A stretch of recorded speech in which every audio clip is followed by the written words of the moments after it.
He might not be from Krypton, but he's heads above the rest. His knowledge can't be questioned. You can put it to the test.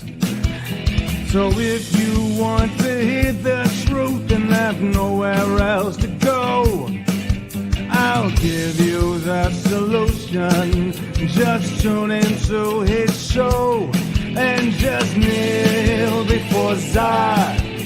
Kneel before Zod. Kneel before Zod. Kneel before Zod.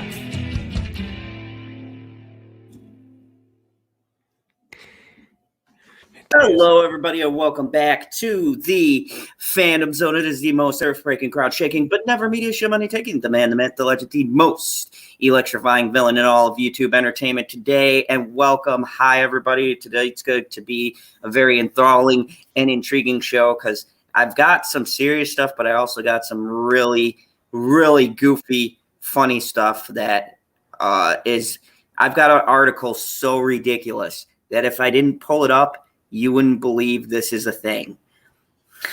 I love the media, Cyber. I love the media. They give me so much to work with for these shows. Just so much.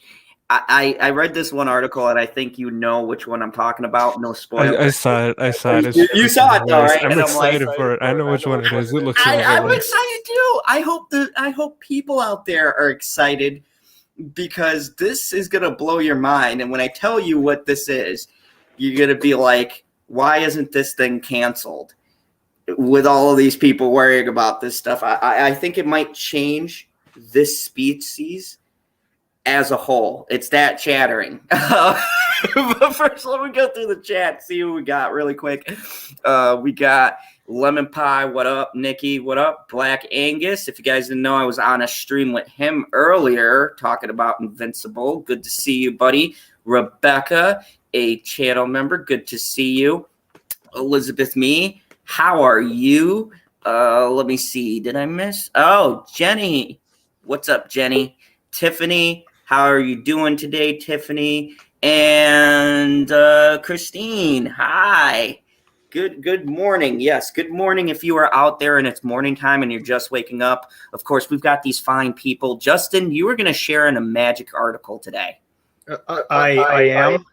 This is an article that is so amazing, you might actually take it and talk about it on Next Week in Bullshit.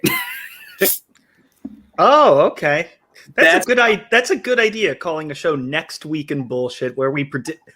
You just gave me a fucking brilliant idea. Write this down. You can take that for free. And we have Planet Q. It is great to see you. Thank you for letting me know about the time kerfuffle. I believe that was put out. See, when Father Zod puts things into my queue, I mix them up. So I put tomorrow's show for today. And she was like, it says 10. I go, oh, damn it. Because he went and changed everything, and I was like, God. But I love him. I gotta say, I was about to come on here and be like, oh, for fuck's sake, he drags me onto this shit every single day. Like every single week. Not every single day. Every single week. I can't believe I get Justin. I'm like, oh my God, Zod, why do you keep bringing me onto these things? But like, no, you just... I'm gonna refrain from doing that from now on and giving you shit, because that was a brilliant idea. You're welcome. That's sincerely.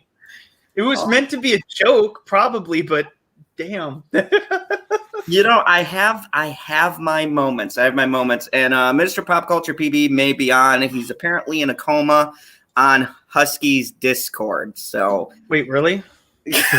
He's still there. I think I'm still a part of your Discord, if I recall. No, you kicked me out, you bastard. I never kicked you out. He never let you in. Ooh, Inception. Oh, that's probably it. I mean, his name isn't my. It's Prophets of Geek Culture's logo. It's called Husky's POGC Hangout. So. Oh, okay. I don't know. So we're going to jump right into the main bit that everybody wants to hear about because I've been sitting on it for a while and I haven't talked about it because I wanted to talk about it with a group as we do here on the late nights. And a pretty popular YouTuber you guys might know, the Umbrella Guy. Oh, God. Here we go. Yeah, I have my own reasons for kind of throwing this out there because I'm coming at it from a different angle because everyone's like, oh, woe is me, big YouTubers complaining. But he has a legitimate complaint because a lot of my videos have been limited on this particular topic. And it's not just big YouTubers, it's little YouTubers. And my father came up with this theory, and I'm starting to agree with him. I have this feeling that they are doing this to make a profit off of the smaller YouTubers who they think aren't going to make as much money. And for the larger YouTubers, they want to kind of silence that base. But for us, they just keep on limiting literally every video, every single video, no matter what I've talked about, has been limited or ads removed, mainly limited because they get the majority of it and you only get a fraction of the profit from that video. Regular video or? Yeah. Oh, no, yeah. I've been hearing about this from channels from our size all the way to the 1 million sub mark. Oh, well, that isn't entirely true. Oh, well, a lot of my is it just regular videos or is it like live streams or is it both? Live streams, regular videos, everything. I usually have some issue per week. There might be like a limited app, but I always say I always dispute it. Say like yes, it. I rarely have any problems unless I think it was a couple. It was like not this week. This week I was totally fine. This week I was just fine, which is kind of rare. Usually I have to have like file some sort of appeal or something. First for everything. Yeah. PB, you're still in the Discord VC, by the way. In the AFK channel. yeah, you sound terrible today right now. I'm not gonna lie. Bye, coffee. Bye. I don't know why you're. But have a good night. I understand it's probably ungodly late. I'm just so glad that she jumped in because normally she's like, it's like 5 a.m. over here. But yeah, let me pull this up. I want to bring in some of these. And guys, you're getting an insight into some stuff we don't show you.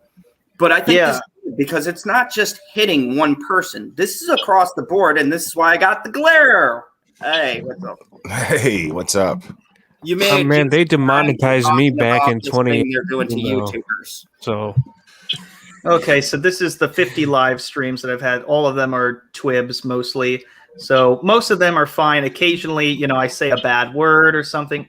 Like they say, like, confirmed by review that as not suitable for most advertisers. And it's like every like once a month or something I'll have, and then there's a streak of all of these that are like totally fine for some reason. Then there's one here. But then when we get further up in the last few weeks, it's like ineligible, limited, ineligible. There's a copyright claim, freaking Fast and Furious crap. Limited because I said the word fuck or something at the beginning. Ineligible again. No, this was the one where I just said fuck at the very beginning. So that was on me. But then this one is fine. So it just kind of varies. So it's not like it depends on what you do and what your reputation is. Oh, and people are actually on camera tonight. So anyways, yeah, it really just it depends on who you are. It depends on how often you get it, because sometimes YouTube will just have this algorithmic way of just saying, oh, you tend to have this occur regularly. Let's just auto do it to save us some time. And then, but once you file that, that appeal for the limited ads, then you will have an opportunity, at least, to have whatever funds that are going to be, while it's under review, will just be held back, until it gets the situation is sorted. You know what I mean? Same with the copyright claim. Same thing. What's They unusual withhold it, and then they give it to like whoever, like whether they go with you or not. So it's all very circumstantial. And since they're live streams, you still get to keep the super chats. So that's the good thing about that. But with regular videos, I don't even know about because I haven't made one in almost a year. So Yeah, with Tug's situation, it's really unique. And why I'm highlighting it was because he brought a factual thing, which I backtracked the source on, which was from another article that he was talking about, which is in the country where this is taking place with the whole FBI thing. And they like suspended the channel. And from now I looked more into it. He can't do anything on the channel. He can't even upload videos on his channel for 7 days. And they didn't Really? give a specific reason why. They said it was harmful, but they didn't tell him what it was. They've been just playing the normal YouTube circle jerk, and they took it off. They said it was bad, but they aren't giving him a reason exactly what he said, what he did, or what the content is. They did the same thing to me. Somebody gave me a private strike recently, and the video got taken down, and they didn't, you know, and I disputed it. And I disputed it because I was like, well, tell me what the hell how did I violate someone's privacy? You know what I mean? That's what you mean by private strike. Right. I meant, that I violated someone's privacy. YouTube hit him in the balls. And then they took me down. And that's not the first time. I had a similar thing happen to me that happened to Tug. And ironically, actually, Tug was a big help in educating me on how to deal with it. I think I know what there was another creator involved in that. Wait a minute. Hold on a second. But I'm not mentioning his name. I'm not doing that. Okay. But he was helpful. I will say that at the time he was helpful. Very helpful, actually. Hey, wait a minute, man. I just need a little bit of clarification of what exactly you're talking about. Are you talking about when you private a live stream or private a video and it still gets a copyright strike? No, because that's another thing that's been going around too. Well, that's what happened to Tug, from what I understand. Yeah. Okay. So I thought you were talking about that. Okay. Yeah. From what I understand, he set his video to private, and they still, or he just. This is the thing about Tug. One thing I know about Tug is that he likes to private his streams as soon as they're done. But he's so good at what he does. He has haters watching his every move. And this one time that he didn't, this is from my understanding, and it's from about as good of a source as it gets. This one time that he did not privatize his stream, somebody caught him slipping and reported him, and they know the rules, and Tug knows these rules. YouTube asks questions later, if they ask any questions at all, and they just take the channel down and wait for you to dispute it, right? So as far as Tug's situation currently, as far as where it's at, what he's doing, I don't know. I can't speak for him. I have no idea. But I know that when it happened to me, Tug was extremely helpful and knowledgeable in how to deal with it, and my channel was back up quite shortly, actually. And I thought I was just like an idiot. I was just going to sit there and take it, and he was pretty much like, "Nah, man, you don't have to sit there and take that." I was like, all right. And yeah, he's got a great way of hyping you up, and so when something like this happens to a guy like Tug, it makes you mad. It really does, especially coming from a guy like me who he has helped out. So and I'm not a fan of censorship at all. That's why I invited you on, because I thought it's good to look at this from all angles. Sean B had a great point. So how can YouTubers avoid strikes against videos, their videos and channels? And that's been the $1 million question. It's why I'm starting to stream off tonight with this, is because here's the interesting thing. You guys know how much I swear and curse. We had a anal stream that was immediately monetized. We said pine anal several times, along with various other derogatory things. And yet, if somebody hates you enough, If somebody hates you enough, they'll find a reason to strike your channel in some way, shape, or form. Now, I mean, that's just what I assume. And that doesn't necessarily mean that I know for a fact that they can. I just assume, based on my experience and based on what I've seen other creators have to deal with, then, you know, yeah, I mean, I see people's channels get stricken all the time. And Rebecca, I know what everyone's saying. Look, I know everybody jumps to the Elon Musk thing. I'm gonna let you in on a secret. I don't think he gives a shit about YouTube or Twitter. That's not his bag. This has been a problem before you guys made these connections. This isn't just a new thing. This is more of a problem with corporations being incorporated into YouTube. This is where the problem comes. The Disneys, the Warner Bros, the CNNs, the MSNBCs, the Fox. When they started getting a platform here is when us, the content creators who built this, the little guy who got all of these people together because they were tired of the corporate structure. They said, oh, look, now this big corporation is seeing that it's a future. Let's push them. That's where this issue is. It's a whole different fight. And unfortunately, a lot of other YouTubers are being drawn into it. It's a renaissance of censorship, or rather censoring one point of view. And it's the same thing with Amber Heard and Depp. Look, I've done Depp videos and Amber videos, one positive, one negative, or negative, positive, switch it up just to test it. And it does not matter. It's keywords. It's not any one particular person. It's what they're putting in the algorithm to flag. It's an automated system. And it's the system that's been broken for quite some time now. It's not agendas, conspiracies. It's YouTube's system, and they want to push censor guidelines. And the irony is that stupid bitch came on. The question is, why do they want to push censor guidelines? That's the bigger question, because they were essentially. Oh, I already know the answer. I already know the answer. I feel like we all do. But the answer is money.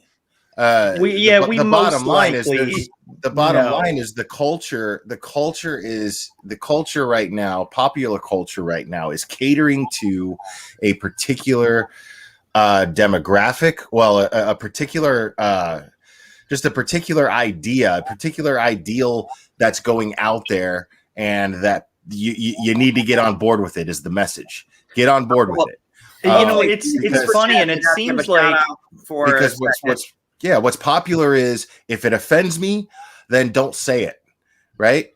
And so if the majority of people in popular culture that follow popular culture, that consume popular culture, if those majority of people are on board with this, well, guess what?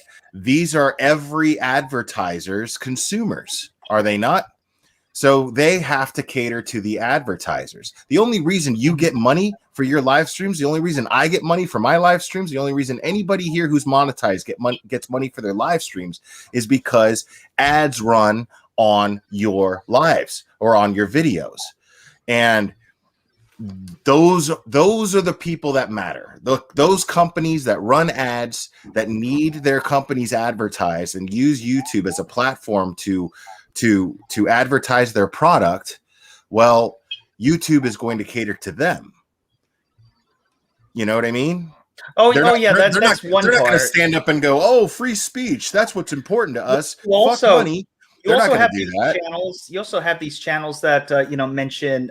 This was a while back, but they had a problem with, if you mentioned, LGBT, people, or like transgender, like kind of topical things, that immediately got flagged. So that was a big thing for a while, and that so YouTube, for some reason, you were correct, when you say that it's it's an algorithmic thing. It is about the companies, but it's also about keywords that are auto flagging, and it's just one of those things. But somebody programs. Hold on, let me finish my thought, please. Sorry about that. No, it's okay.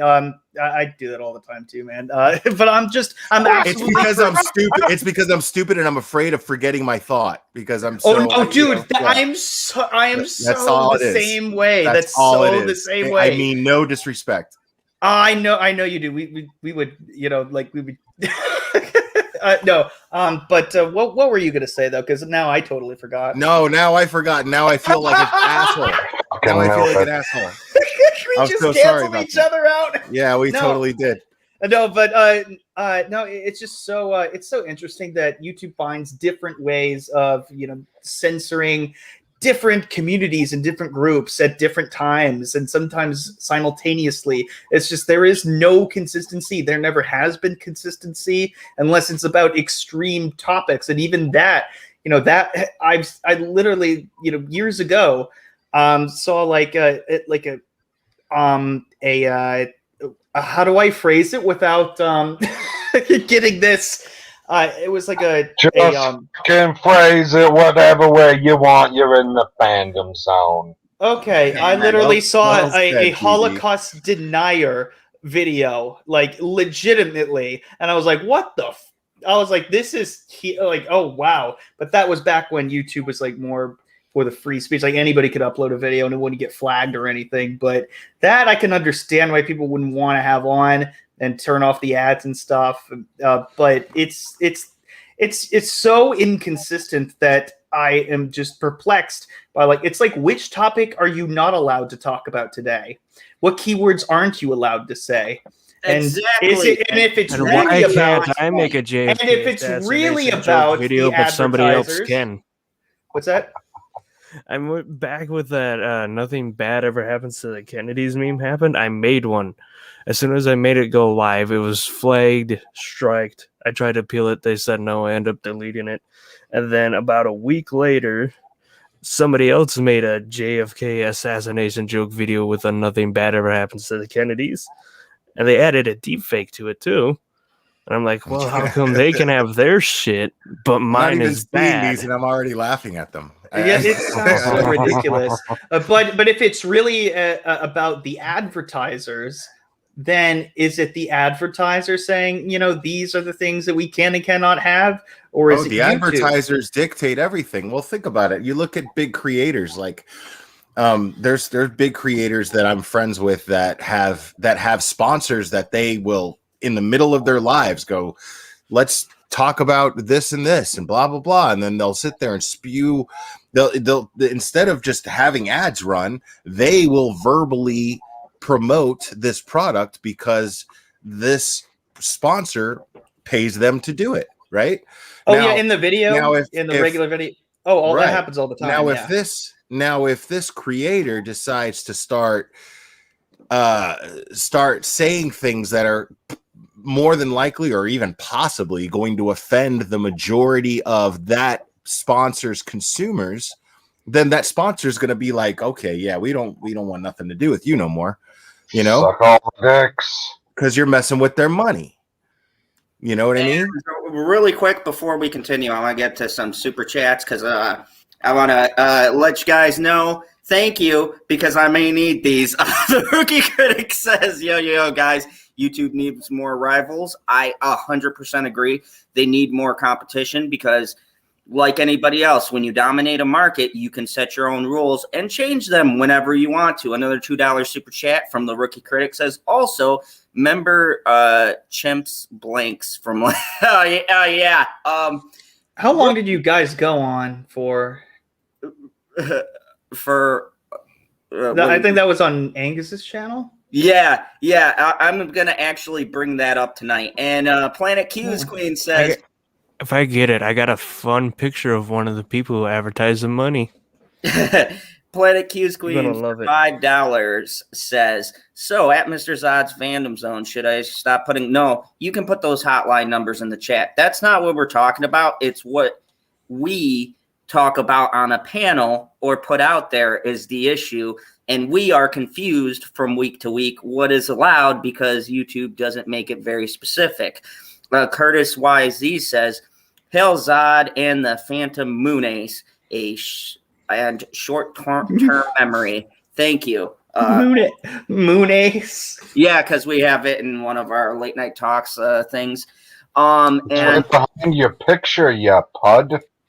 And of course, What? Jenny had a good comment here, said, I won't comment on YouTube. I've seen the crap that happens with YouTube. it is Hold certain on, I want words to get another one with this one. or whatever. But Twitter, yeah, I think there's a deeper problem there. Yeah, a lot of people in the chats, I've been reading your chats, and they've been saying the same exact thing. Like, see, this thing with Tug, guys, this isn't just about the Johnny Depp Amber Heard thing. This is a deeper problem. This is about the fact of what you're talking about. They've started to put something on those names, which I know for certain, because every video I've put out has been limited if it has Johnny Depp or Amber Heard in it. It's been limited or even not monetized at all. And with Tug, because he's so big, I think that what he put out in his latest video, someone flagged as not factually correct or some bullshit like that. But from what I tracked his source and information, which he left in the description of his video, it seemed to me pretty legitimate, and he didn't commit one way to the other. He just presented something that is happening that people should know about, and someone used it as a way to try to be like, oh, you know, he's just bringing out all this stuff. We don't know what's true. It's funny because certain people can say this, and I'm not going to say political allegiances because we're not going to get into that discussion, but let's just say woke people can say certain things and never get a strike, never get demonetized. That's not true entirely. I mean, that's It really is the that's absolutely I got the that's really pictures the of elephant. No. That's really the elephant in the room that we're talking about, I believe. No, not. I mean, you're talking about all of the woke chat, like the smaller ones will. The big channels, it doesn't matter. No, Like, I know with a lot of smaller I will channels, agree. but I will agree that like if whoever it's, pulls in the most revenue for the Yeah. sponsors. by the way, this Justice for Johnny video is totally fine. No big deal. Yeah. mine It even have- has Amber Heard with a poop emoji on it. Nothing. Yeah, mine have all been limited or pulled. That's so weird. But I'm just like, how is Yeah, mine it's okay? I'm kinda like they're literally picking and choosing, right? Like they're hitting the smaller ones so they can limit the ads and make all the money and not have to pay the person. they didn't hit who me did the on video. that one. No, after I can test it, then it's fine. Isn't that kind of weird? Oh, is that it? Okay. Yeah. I've contested 5 videos in the last week and they've all been okayed. Hi, Squirrel. Oh yeah, hi. I Max. have those What's wrong with pictures you? if you want to show them, No, Zod. we're talking about censorship. We're I just accidentally annoying. censored myself. I muted myself. I accidentally censored Cherry K last night. She's like my top You mod. fucking prick. And I totally, yeah. I totally timed her out. I'm the only one with the power to do that. And I timed How did her you do out that? completely by accident. Well, because I went to pin, because I was trying to open Oh. the panel, and I had Annie from 10 to Life on my panel. Right. And so I was trying to pin her comment for the link to StreamYard, and I hit put user on timeout instead by accident. And oh, I mean, no. it was, if I had done it on purpose, it would have been beautiful, but it was not on purpose. Cherry is very adamant. Never in is. giving you the response to that in the chat. Oh, I got plenty of those last night too. I got private messages. I mean, I don't think I've been called a fucking troll by her but more times. And I mean, and it was perfectly no. deserved. It was perfectly deserved. It's so I funny mean, 'cause I'm seeing these I comments and legit then a felt random middle guilty. finger. I legit felt guilty. I was like, oh I my feel god. bad for And the her only story. only way is to get right in front of it and just own it and be like, fuck, I can't Everyone believe saw I did those that. pictures right in the chat. Those are- Yeah, that's- I'm not yeah, keeping those that are up. Are you trying to test the limits of me getting? I'm talking about limited Hey, ads. I'm telling you, these are one of Hold your woke advertisers that get pissy about the ad revenue. You had to show that quickly. I want to post it in the Discord, but you had to show it quickly because I'm that is going what like, they woe thought is at one me. point. I'm this struggling content creator, and then he puts this up. It was your idea. They think I'll be this. right back. They thought this. And they're still on the without getting it, they're still on the same side of the political tree what they were when they had those. Susan Rodenhaven, thank you very much. With a $5 super chat, says YouTube sucks. You know what's funny though? First off, we're here despite that, and second, I still do love that. First off, it's someone named Susan saying YouTube sucks, which I think is funny. But we are allowed to say that, and that's the thing though. If we can't, it will be really bad. If we can't talk about the platform that we're on, then we're truly in a sort of dictatorial situation. Authoritarian, yeah. But here's the worst part about this, though, is that from what I've seen, this didn't deserve to happen. But if this was like one isolated incident with a big YouTuber, I'd be like, well, these big YouTubers, right? But this isn't just him. This is across the board. You know how frustrating it is for me to wake up and have to do that, put in the arguing bullshit just to know I lost all that traction, which they did. Just to know you lost the argument. No, I just deal with that, PB. You crush my soul every stream, and I just. You're welcome. I made my name that. Oh.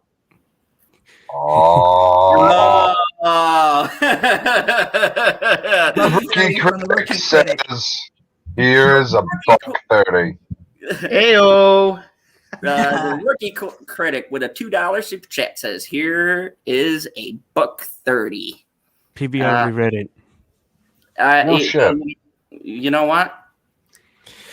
And I changed my name to this, Zod, just for your sake. The pictures were educational, YouTube. It's education. It'd be like, read the dog. Really, But that's the reason why I put them up. They're educational. Really Can't quick, get mad. Carmen Aguilar in chat. Hello, Carmen. And also, Bitchy Unicorn has joined us, and Curtis YZ. Hello, Hen, and hello, Laura B. Rebecca. I just want to highlight this because Bitchy is not here, so prepare for this really bad rendition. All by myself. No. Don't want to be all by myself. I'll be back later. Okay. Motherfucker. Yeah, you're an asshole for that, man. You're all by yourself because you're way the fuck off key. Yeah, PB, fucking get him, dude. Get him, PB. Jesus. Fuck, I hate when Let him get away with that shit. I was halfway asleep. Not anymore. Fuck. You're welcome, PB. You're staying up, fucker. We all have to. Oh my god. But no, I'm gonna go down the line, get your guys' thoughts very briefly because we got a full panel. Very briefly. You already had a discussion with two people on here.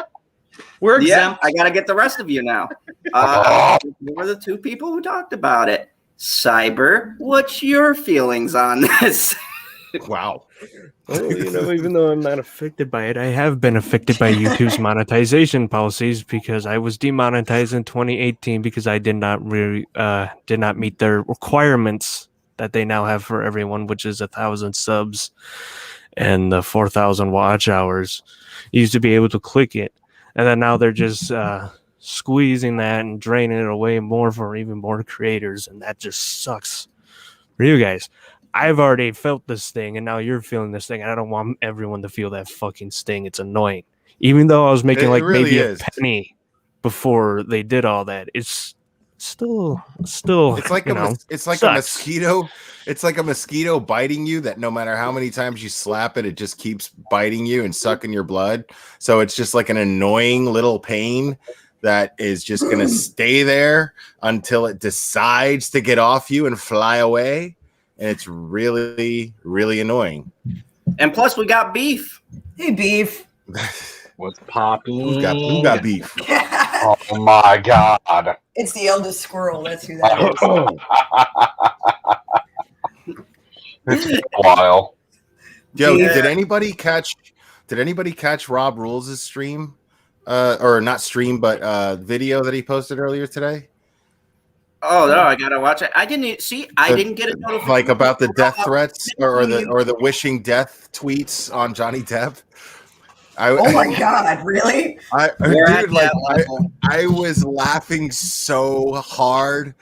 And it wasn't like, because it's funny, like I love Rob's Rules so much for this reason, because like I laugh because he's the nicest, sweetest man with the most golden heart. And he's sitting here looking at the camera talking about these people who are leaving these death fucking wishes on Johnny Depp. And he's like, you know how much of a piece of shit you are? You motherfucker. Do you have any idea how big of a piece of shit you have to be to wish death on somebody?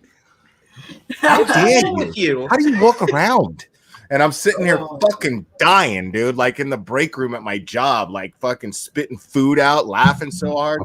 And I'm like, it's not even supposed to be funny.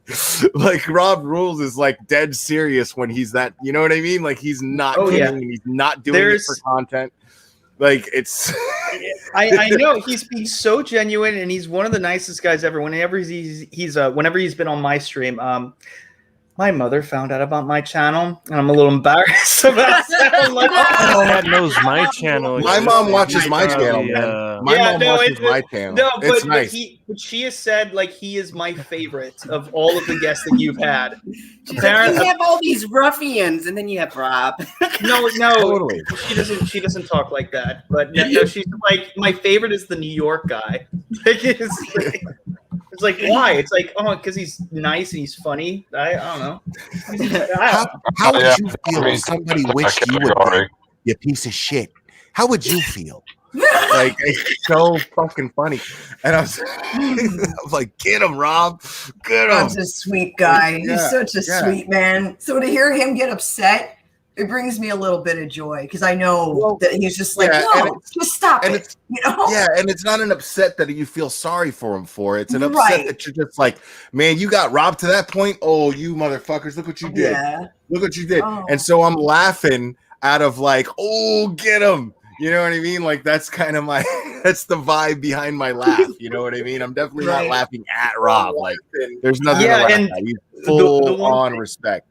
Exactly. And you know, anybody who has a problem, Rob is he's like the test of like if you're insane or if you're a normal person, relatively. Like if you cannot get along with Rob, there's something wrong with you. There's something wrong with you. Or if he hates you, there's something very wrong with you. Yeah. You know, because he gets along with everybody. Okay, that's all so right. Funny that you say that.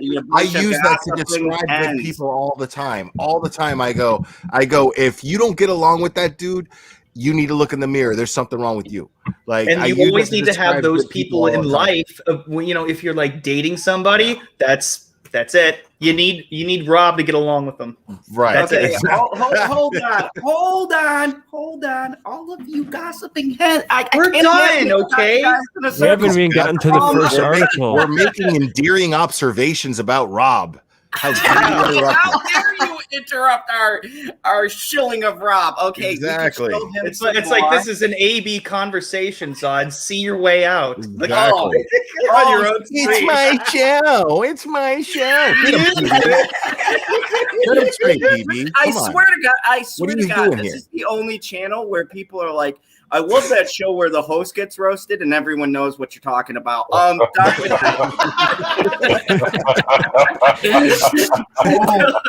like, oh yeah, yourself, that guy. Okay. That the host makes it so fucking easy. Baby, why do you sound so shitty today? My goodness. I don't know why do you sound so shitty all the time? Because I'm a shitty person. What's your excuse? Debatable. Oh my god. Okay. I just wanted to say thank you. Zod, hurry up. You have super chats. What are you waiting for? I'm gonna kill this motherfucker. Okay. Yes, YouTube, I used that, so now I know this is limited ads about 3 segments ago. Oh yeah, man, you got way too many F-bombs for this shit to have ads. Those ads You are know what over. would be funny? They would prove my point. If I look tomorrow morning and this is still monetized, I'm gonna be like, I fucking give up. I don't understand YouTube. I'm just gonna fucking put out That would videos. just be the best fucking troll YouTube could do, right? We're just doing all this, and then they're like, "No, let's leave it monetized. Fuck with them." Like we do the first video and they monetize all of them. Like we just make outlandish videos and they're like, "See, we're not bad, guys. Come with us. Let us make money." Thank you totally to do that Diamond for Knight. Thank you to someone, though. Diamond Knight for the donation and the super chat. Hello to Ancient One. Also, Deb popped in earlier. Hello, Deb. Hold on one second. KC, hello. Johnny's girl, Deb. That's specifically the Deb I'm speaking of. She popped in. Hello. She said she's sorry she's late. Oh, hello, Jenny. Sean B, hello. Ann Brown is also here. Hello, Ann Brown. Laura B said hello to you earlier. I'm scrolling. Sorry, there's a couple people that popped in briefly. DJH, Record Hound, hello. He earlier said, ow, like you did a dog noise when you were singing. I appreciated it. Yeah. Hey, man. Hey, Carmen Aguilar's living dangerously, man. You're gonna wind up getting Negasonic Teenage Warheaded on your ass, dude. You keep that up. Flirting with God like that. Dean Jacobs, hello. Don't do that. And I think there was one other person. KH, hi KH, I saw you. I wanted to say hi. Anyway, that's it. And of course, the beef is the eldest beef. And I was telling him, I was like, you have to do your Japanese stuff, dude, that you do. Because he does have some serious. What is Beef's avatar? Is that Vision? But the Rock playing Vision? Is that like Samoan Rock playing Vision in the avatar there? What's going on there? You're not down for swagged out Vision? Fuck yeah, dude. I mean, dude, I'm so into it. Hell yeah. Hell yeah. That's totally Vision. into it. That's Bling Vision. I was just trying to understand. I'm like, okay, it's swagged out Vision. All right. That's all right. I'm way into it. The Beef has been having some issues with a vehicle he just purchased this week, a really tricked out vehicle he saved up for. So would you like to share that little story? Because I know you were ranting earlier, but why not share? Ooh. Right? Come on, Beef. In the meantime, thank you, Diamond Knight 76, for sending somebody else money. Number one is his super sticker with it's a fox painting it. It's very nice. I said that earlier, but you talked over me like a rude fucking son of a bitch, so I couldn't get a word. You weren't assertive still enough. haven't It's gotten your to the channel. first You weren't assertive enough. Control your panel, Zod. Jesus. Yeah, don't let us talk over you. Oh, I just love the hilarity. We got 42 people watching. Welcome to a blockbuster. Like, this was the show. If I was going to get people to watch, this is the show, because the next topic is going to have this panel go nuts. No, it's not. Yeah, I'm already with PB out of principle. I'm gonna keep my cool just because he's. No, I know which one it is. If he does the right one, I was trying to get him the bridge to it earlier. Hey, Johnny's World Dad. Tiger is ecstatic about this. Oh, Beef's mic stopped working. He apologizes. Oh, fucking microphone. I was gonna say he's like that strong silent type where he's just like. I Yeah. thought so too. Like, I guess he was trying to talk the whole time, and I'm like, it can't be me and the glare just talking, and stuff, and Zod, Right. it can't be that, because we would have heard somebody else talk, but we really didn't, like, except for a couple of times. And I actually, is this supposed to be perp? Because it's very purple and. No, it's not perp. What the hell? Maybe I don't know. I've homage. never heard of. Oh, I saw It something. doesn't sound like perp, for the love of God. No, I know it's. I thought it was perp being funny. So this is a totally other person that I've never met, and he leaves. Oh, that actually. Got his technical issues. That's actually the eldest squirrel, Justin. My eldest squirrel.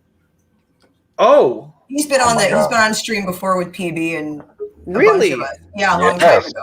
There he is again. Let's see if his mic Zod, works. weren't you going to bring up another topic that was going to make us all mad? Let's go, bro. What's happening? First, Let's John, get us mad. Johnny Squirrel, Hello, Elder Squirrel. $2 super chat, and it's a fist bump. Thank you. I shall virtually. Yeah, That that's how wasn't virtual. You did that to yourself in reality. Yeah, you do I this. fist bump myself. Or all the time. something. That's virtual. But that would take effort, though. Like doing this, like that doesn't do anything. Fuck you. Hey, let's look at screen share time. Oh yeah, baby. Oh yeah. This is the tour de force of articles. Zoo chimp makes a Nazi salute in this shocking video. What? This is the greatest thing. Thank you. I want to give a shout out to Black Angus for giving his blessing for me to use this tonight. He's going to do a whole video, so definitely go and check it out because he told me the idea, and I was absolutely positively laughing my ass off. So, Try and get rid of that ad, you fucking weirdo. Oh God. Get ad blocker because we're not. It's trying to get ad blocker for this shit. Work properly. We're not giving free sponsorship to these guys. Free publicity. They don't need it. Fuck off. They're not dropping the DC bucks on the Zod, so they don't need that. Oh shit! It's loading something. He's like, I'll load that up. I just want to scroll down. I want to get this ad off here. I'll move this around. Just make it happen, guy. You sure you're not getting a virus right now? That's a big question. Oh yeah, look at the hot ad. Shocking footage. Oh yes, that's what we're showing. Oh my God. Wait. What's happening here? I see this at work every day. Fucking ad. Scroll down, please, just a little bit. Skip it. No. Skip Yeah, it, no, Zod. no. Let's keep. No. Why did you do that? No, I'm not playing it to your fantasy. I was enjoying it. The audience loved it. Why do I do this? Shocking footage has emerged. Oh my God. Do not full screen this thing. I'm going to, which appears to be a chimp performing the Nazi salute. Let's look at this. Hopefully, I don't got problems with this. Okay, here we go. Just stop before every 10 seconds. Just stop before every 10 seconds. Yeah, mute the audio. Stop before every 10 seconds. They can't. They don't recognize it if it's less than 10 seconds. There you go. And he's like, "Hey, I'm just." Hey, is everybody watching right now? Are you guys Pause it right now. Here. Pause right there. Oh, you got it at 10. I guess okay. I guess Like, they're are you showing ready? the History Channel at the zoo all the time. And he just learned it. He picked it up. 2-second video. It's not his Here's the fault. thing: they're all calling it a Nazi salute, but what if the chimp thinks it's just waving at people? Or it's like pointing. It's like his way of pointing, but he just doesn't. Right. He doesn't. Maybe it's an SS. Maybe it's an SS soldier reincarnated. Oh my No, my I'm God. pretty sure. Yeah, and that's why he's a monkey now. Right. It he's in a zoo. That's how he's been reincarnated. I think that's doing it. Nicely. Except they don't gas animals in the zoo. You son of a bitch. Now you're getting the good life. Oh my God! Just click off this damn thing, Zod.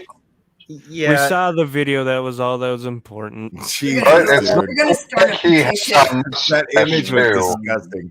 I actually really do. I really like the Glarus idea of this is an actual soldier, reincarnated. It's like it's like you learned afterwards that it was wrong, but you're still gonna be a monkey, and we're gonna make you captive for the rest of your life in your second life. Maybe you'll learn something. So I don't know. I'm going to give you the highlights of what the article said really quick because I read through the non-ad filled fucking version. So half an hour. Apparently, so the story gets better. So apparently, Oh God, is there a petition to have the thing euthanized? Is that next? it's not that magical, but apparently a very funny person who has a funny sense of humor taught the monkey the sign because he was met by a coworker. He couldn't. Oh, bet is even better. And So the monkey doesn't even know what it means. yeah, Somebody and I'll trained the bet monkey you to do anything. that. I'll bet you anything that the person who did that is the furthest thing from a racist. The furthest thing. Just somebody who just wanted to fuck with everyone. And what if we teach the monkey? That was the gist that I was getting. So the article plays it up like they say this heinous racist thing was taught to this innocent sweet monkey, right? So they're not mad at him. If What that if the was any one of zookeeper us, that well, taught I him can't that be was mad a- at now. What if the guy that taught him that was a Jew? Right. Oh, Like that's that's the like irony. come on, guys. You guys does anybody here watch Curb Your Enthusiasm? That's definitely some shit Larry David would have done. Oh, yeah. That is a Curb Your Enthusiasm episode right there. Larry David would have totally fucking went to the zoo and been like, "Oh, you can teach him science, huh? Okay, Let's see if he can do that. Rookie critic. We were talking about the movie potential. You Oh, we have can hear him now. Wait, we can hear him now. Oh, Beef's alive. Hello. I heard him before." Can you hear him? It sounds My like mic he's sucks. Oh, there you are. There he is. Okay. God. The only way y'all can hear me is if I'm screaming into the mic. Well, you scream all the time anyway, so it works out. Yeah. So this is so Nazi ape, right? Apparently, and it gets better. It gets better. PETA felt the need to get involved in this. There's a section in the article. You're shocked that PETA felt the need to get involved in that. Are you kidding? Right. I'm not shocked. Right now. But it's fucking hilarious. Their reason. So they say this is animal. They tried to cruelty. recruit him. You're gonna fit in well, B. You got a super chat, already Zan. a member. Susan sends $5, sending love to PB. I hope you're doing well. That was Why, nice. thank you, Susan. I am doing well, except I got to listen to some ridiculous points coming from the upper left side of the screen. Continue. Ours is the forbidden one.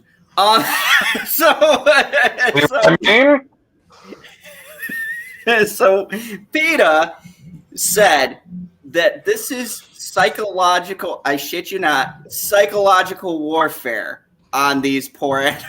Like, are you making this shit up at this point, PETA? Have you truly No, We're they have waiting. nothing left. They kill a lot of animals. That's what they do at PETA. They kill animals. They are the Nazis of the animal world. Look at the genocide they've done. They said Fucking- that it is animal cruelty that these zookeepers with a really funny sense of humor were clearly waging psychological war on these defenseless chimps. And when I first saw about this, like I saw this article, I said, "Fucking dirty apes."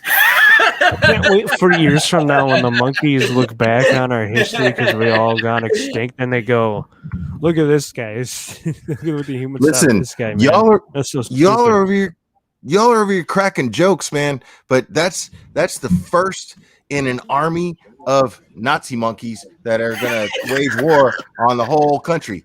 And y'all are sitting over here joking. All right, when the shit goes down, Okay, they taught him to salute. Now, did they teach him anything about National Socialism? Camps. Oh my Look at God. the Canal press. Oh my God. Those fucking. You don't see these monkeys out there just running around Africa going, "Heil." Okay, I'd rather my face not be associated with that. Your face is still there. And Your face is still there. Wait, okay, let's change that for a second. Your name. Oh, there you go. That's good. What about the name? Picture me. Rookie Critic says, $2 super chat. We need Clint Eastwood and a chimp in a movie. That's the best trolling comment I've ever fucking seen. Wait, It's been done with an orangutan. Chimp Eastwood? No, we need racist Clint Eastwood, like Gran Torino Clint Eastwood Oh my will God. not be ape. Boom! Box office smash hit. I'd see that fucking movie Jesus. 3 times. Dude. He'd be like, "Get off my lawn!" Oh, It was Warner taking your Yeah, ideas it was because called. they're It giving was you the called money, every which way but loose. That's the name of the movie. Any which way you It can. happened. Or any which way you can. Either one. Yeah, most of them were good. This What shit was his happened. name? Clyde? Racist Clint Eastwood was in that movie. Oh man. Oh, Justin, you totally triggered Rebecca. Oh, you want me to take it off? Oh God. Hey. Nobody. Okay. And now I need alcohol. That's fair. Now you need it? Right back. I mean, Cinco de Mayo was earlier this week. So I'm just doing this so Rebecca can just see it a little bit longer. okay. I but wasn't I'm gonna bring up- gonna drink tonight, and then Zod sent me a message saying, "Hey, you want to be on?" And I was like, "Sure." And then I was like, "Fuck, I gotta get some beer." Yeah, that's how it I'm always not doing is. this sober. That's not happening.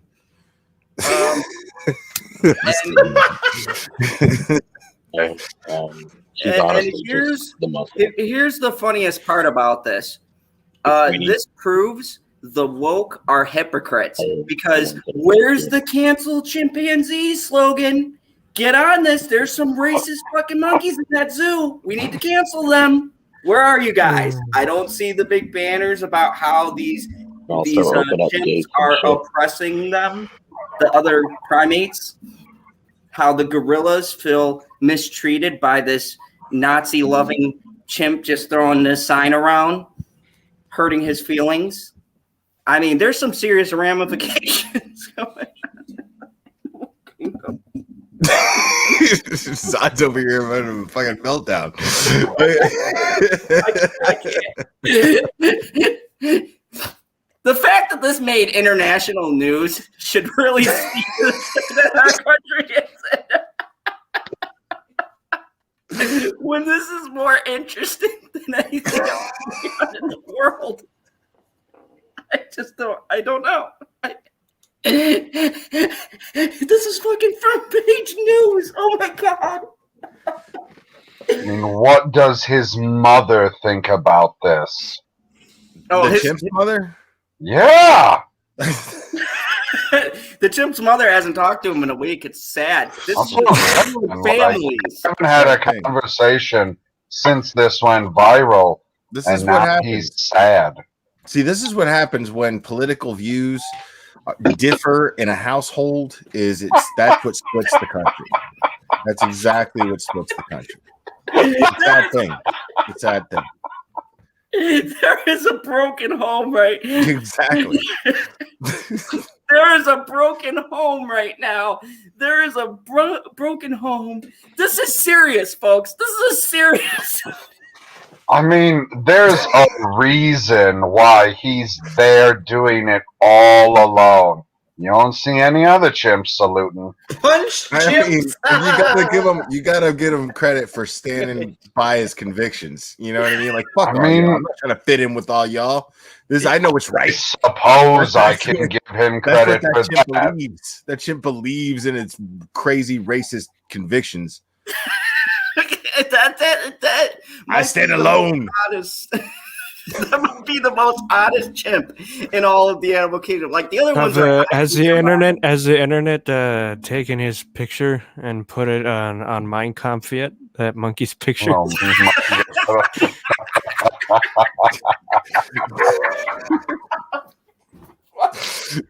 Can you just see like a movie, like one of these Planet of the Apes installments, one of the recent ones, and then one of them just throws up one of those Nazi hailing symbols, and the rest of the rest of everybody's like, whoa, hey, like Caesar's like, hey, we don't do that here. They pull a Black Panther and go, we don't do that here.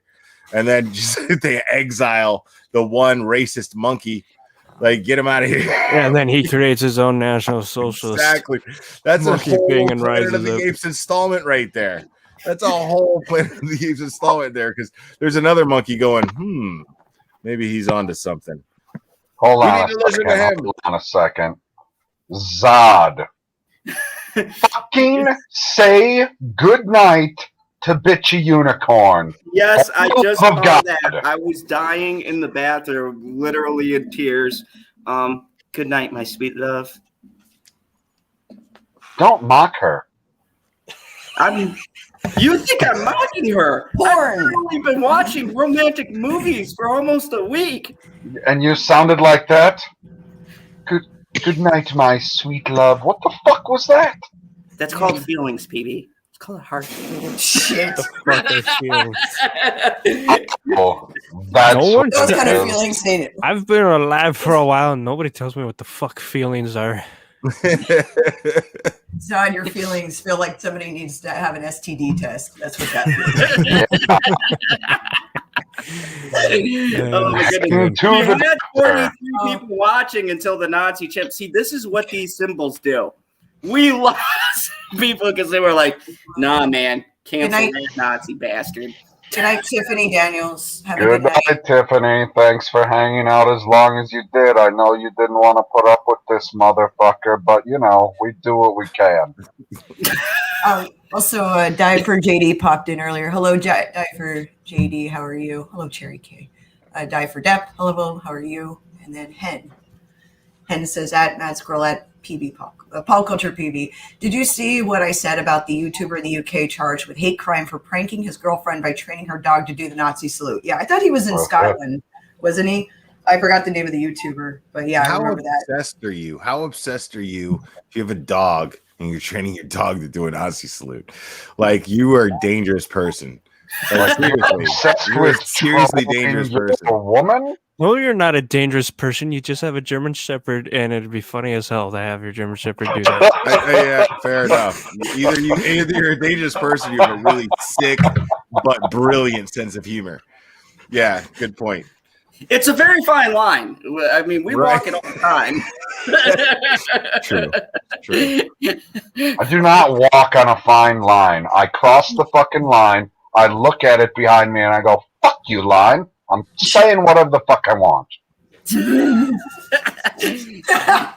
You can't You hold tell me that on line. this straight and narrow point of view. Walking around Walmart yelling at lines. They took all the lines off the floor. They used to have the ones where they're like, well, we're getting rid of these and we're just polishing the concrete. No more fucking lines. I was I like, have no idea what PB looks like, but I'm actually picturing him right now walking through Walmart, just cursing the lines. Fuck you, Fuck you, line. line. Yeah. You. Crossing the line. And the people are looking at him like, dude, you're more than welcome to. I didn't say anything. Who is he? Fuck this line. Just keep on walking, honey. Don't look at him. he doesn't have a soul. Do you want to get in front of me? Well, fuck. That's not the purpose. We're crossing this line. Oh, God. So, speaking of crossing lines, let's talk about DC. Which, by the way, if you guys don't know, DC Fandom 2021 coming soon. Promotional. Blah, blah, blah, blah, We'll be able to have How the virtual experience that only DC Fandom can bring to you. Thank you, Scott, and all of you fine folks over there. Hey, Anyway, yo, DC, you're watching this, right? Can you give Zod like some fake DC bucks with like Superman and Batman on them so he can throw them up in the air every time he shouts you out? Because that'd be fucking hilarious. Making it rain and shit. Yeah. it's like a dream. Like DC Fandom was like, yeah, we kind of like your channel, and we're growing, and you know, you like DC. And I was like, I just want you to know right now, Scott, this is the greatest moment of my life. There's no way DC Fandom sounds less retarded talking than you do. You might want to reverse those voices. So, Here's the thing. So the Superman reboot, there's been a lot of controversy, and people are going to us fans, oh, you don't want a black Superman. Well, here's the issue. They aren't taking the literally five black Supermans that exist in canon. They're in canon in the world. What canon? Shut up, proper. I have to know. I mean that with all of my heart and soul. Five black I'm a big fan of a well-timed shut up. But that was good. and have gotten ready to launch around the world. No, they want to. J.J. Abrams, in another J.J. Abrams move, decides, F that, that's too much work. I'm going to have to actually research something. He wants to change Kal-El completely. For what? To Black Superman. He wants. Second, So you're only changing his hold race, on. or Yeah, he just wants to up his melanin count. Yeah. so? What's the problem? The problem is, considering the guy at the top of the screen didn't have a problem with how they changed the backstory for Captain Kirk, and he doesn't know exactly how they're going to change the backstory for Kal-El to make his melanin count go through the roof. It's J.J. Abrams. I have a feeling I know. Anyways. Didn't we talk about the Black Superman several months ago before everyone started freaking out about it? Yes. I mean, are Yeah. they considering Idris Elba for Superman? No. That's what I think. Oh, That would be great. I've said that. Would be. If you cast No, he's playing Deadshot. I will forgive all of that. Or the dude that's in City on a Hill, the Showtime show that's on right now. Yeah. Oh, yeah. That's an opposite amazing Kevin show. Bacon. That dude would be fantastic. I think he'd make a great Kal-El Superman. Bacon. You know what? I can get behind that too. But following all the hype of the Marvel movies moving forward with a Black Captain America, which different context. Okay. They saw the Marvel money. They Read didn't change Steve Rogers. They switched out the person, and it was Perp a in the naturally chat, say hi progressing to Perp, everyone. storyline. Steve Or Rogers, At least it made sense. yes, that's totally different. It's like, oh, well, these fans are getting mad, but they were okay with Falcon and Winter Soldier changing Captain America black, and it's like context. Oh. People, right? Do you understand context? I mean, if you're just changing the race of someone just to be progressive, you know, I'm not for that. But if you manage to do it and show that it doesn't make a difference by writing an incredible story and making it great and making the next best version of that particular superhero, I'm all for it. Great. I love a new concept. Dude, I'm a fan of Superman and Lois. It's a CW show. I've never liked any CW shows, but I actually really like Superman and Lois because it's a story that I've never seen televised or put on screen. It's a very original idea for a story. So far, I'm enjoying it. So far, it's only 5 episodes in, but I'm enjoying it so far. That's awesome. So if you can come up with a great story, then great. So it doesn't make a difference to me if you make the lead somebody that I'm used to being white. You make them Chinese, you make them American, Native American, you make them black, you make them whatever, anything. I don't care. As long as you write it properly, I'm going to be on board with it.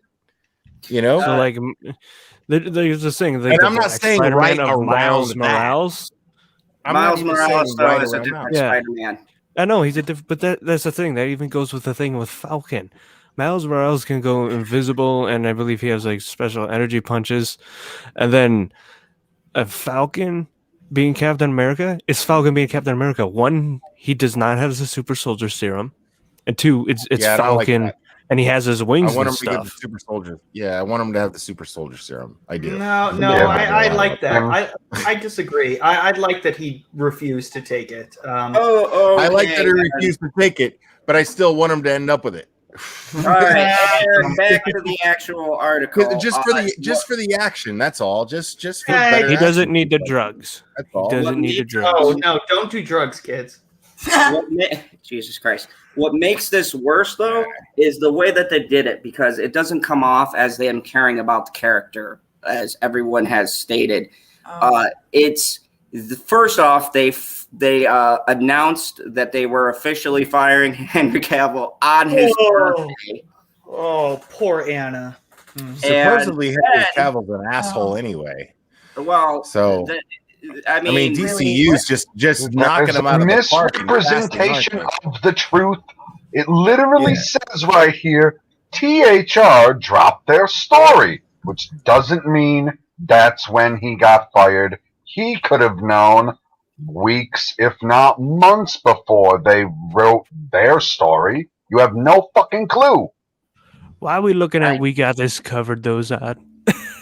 Because this is just an interesting article. Yeah, seriously, what the fuck? Why? Why do you do this every once in a while? You always throw one in here, and then our credibility goes down by like 10%.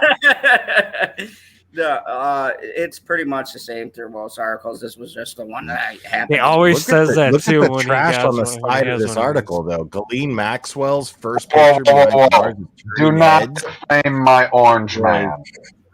Dude. But Who gives a shit about Ghislaine What Maxwell? the fuck is that? No, go back to the screen. Go back to the What's screen. going Go on back with to the this fucking screen. news Go back. It's Go awful. back. Go back. What was that? Go back. Go back. Go back. No, go back to the damn screen. Oh no! Here we go. Yeah, let's get ugly. Why not? Let's get ugly. Have you seen a dumpster fire that is Native American Captain America? Look it up. It's rather insulting and hilarious at the same time. Yes, I unfortunately have had the misfortune of seeing that run. Oh, dear God. If the focus is about the story, it shouldn't it matter wasn't. at all. But if the focus is about the race, then you're going to have a shitty story. But I'm yeah, telling you right now. you're forgetting the times we're living in. That's specifically what this story is focused on. J.J. Abrams, being the infinite wisdom that he has talked about how he's going to reach into the black roots for this Superman. Shit you not. Black roots How to are we going to Superman to Clark Kent. You came from fucking Krypton. No, and you know why he's doing that? I'm not You know aware why of- he's doing that is because he thinks it's going to make him a lot more money based on He's the going to climate write the of black popular guy. culture today. Based The on the black climate of- Superman's going to be Yeah. a Finn too. They This did is- this already. yeah, It's this is called all Black bullshit. Panther. And it's owned by Marvel. You know what? Yeah. I have. Hey guys, I have an idea. I'm not gonna see it. Oh gee, what a novel concept. Oh gee, I'm just not gonna see this movie. Nope, I don't even care if they do this. Nope. Just stop By the way, I watching haven't J.J. even Abrams. seen, Look what he did the with Star Wars. Justice League, the Zack Snyder cut, because I don't care. And same with this. You know, if they're just gonna waste our time with this, like I see no point in it. You know, I understand. Like you know, if you're like we're YouTubers, and you know, it's like one of those things that we're kind of stuck with. You know, like if one viewer of mine said, like if you review, then you must view. Like you know, I get that, but no, not now. I'd rather not, or I'd rather not give it my money. That's just me. Like, no thanks if you're gonna do that. And by the way, this would be like J.J. Abrams at his absolute worst. You know, if he decides to go full SJW in that regard. And yes, Elizabeth, to me, it's called John Irons, and he was steel, not Superman. And he had a steel suit. And yes, he was human, so he couldn't fly. So he had rockets in his And he steel was suit. cool. And he was cool as shit and had a hammer. And even referenced another Lord and Savior, MC Hammer, and said it's hammer time. Fucking magical. Shaq, don't ever change. Some people say he made the worst movies ever. I say he brought us fucking cinema treasure. It was the most hilarious thing, even though I'm very sure that's not what the movie was going for. It was the most hilarious movie ever created. So long story short, right? Destiny. This movie is being made by J.J. Abrams, the guy that ruined Star Wars, Star Trek, and wrote Finn. Yep. This guy is just going to be Finn. I was trying to say that. This is Finn 2.0. This is I never saw the S.H.I.E.L.D. movie. I never watched it because I was already old enough to avoid a movie starring Shaq that had anything to do with Superman. But it's magical. Get really drunk and watch this movie. It will be the most entertaining experience of your life. But the comic book thing is funny. I was actually talking about this with a coworker earlier tonight, and I remember the death of Superman in the comic books, and then the resurrection of Superman, and it was basically just a marketing strategy because Superman comics weren't selling, and I was old enough then, even because I'm old as dirt, and I was old enough then to know that that's what was going on. But I also understood what was going on when it came to adding S.H.I.E.L.D. in the mix. And they did a great job, I thought, because they based it on the legendary John Henry, right? And what isn't his character named John Henry? Yep. John Henry Irons Right. is his full name, I believe. Right. So yeah, and if you know the legend of John Henry, he's the steel driving man who basically died.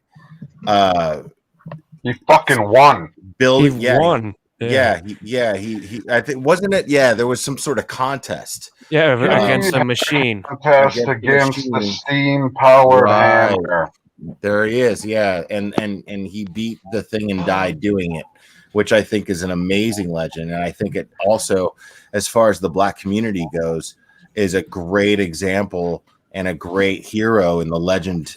You know, as far as legend, you were going to say it was a great example to go to your doctor and have your heart checked. It's also a That great too. story to tell kids that life isn't fair or anything. Because when I first saw that, and you're like, "Yeah, he won," and then he died. You're like, "What? No, that's bullshit!" And you cry because he dies. Yeah, true. Absolutely. But when I was a kid, I took it like this guy. What matters is how much do you care about yourself and respect yourself and love yourself? Are you willing to die for your own self-respect? Are you willing to die to get respect, to be someone who works hard and, you know what I mean, takes pride in what they do? That's how I just wanted to say something really quick. He did that to defend everyone else's job. Right. Something very important. Generation Productions. Happy birthday, buddy. He's a great guy. I've been following us for a while. Shout out to you, my man. Does Warner give us permission to sing the happy birthday songs on? Yes, they do. You may. Okay. Everybody, ready? Okay, are we gonna do this in are we gonna do it legit or? Yes, we're gonna do it legit. What the fuck else way is there? Jesus Christ. Okay. And GP or Generation Productions? Generation Productions. Okay. What's MJ1 Media talking about with that comment? The Death of Superman film would hit me with "Who's Got You?" I don't know. Mega Jetty, please clarify that. I'm totally lost on that comment myself. I seen the Death of Superman. Claire's talking away and he's muted. Good night to Rebecca. She says, "Have a great stream." Nice catch, TV. I appreciate it. Thank you. The Superman 1 movie.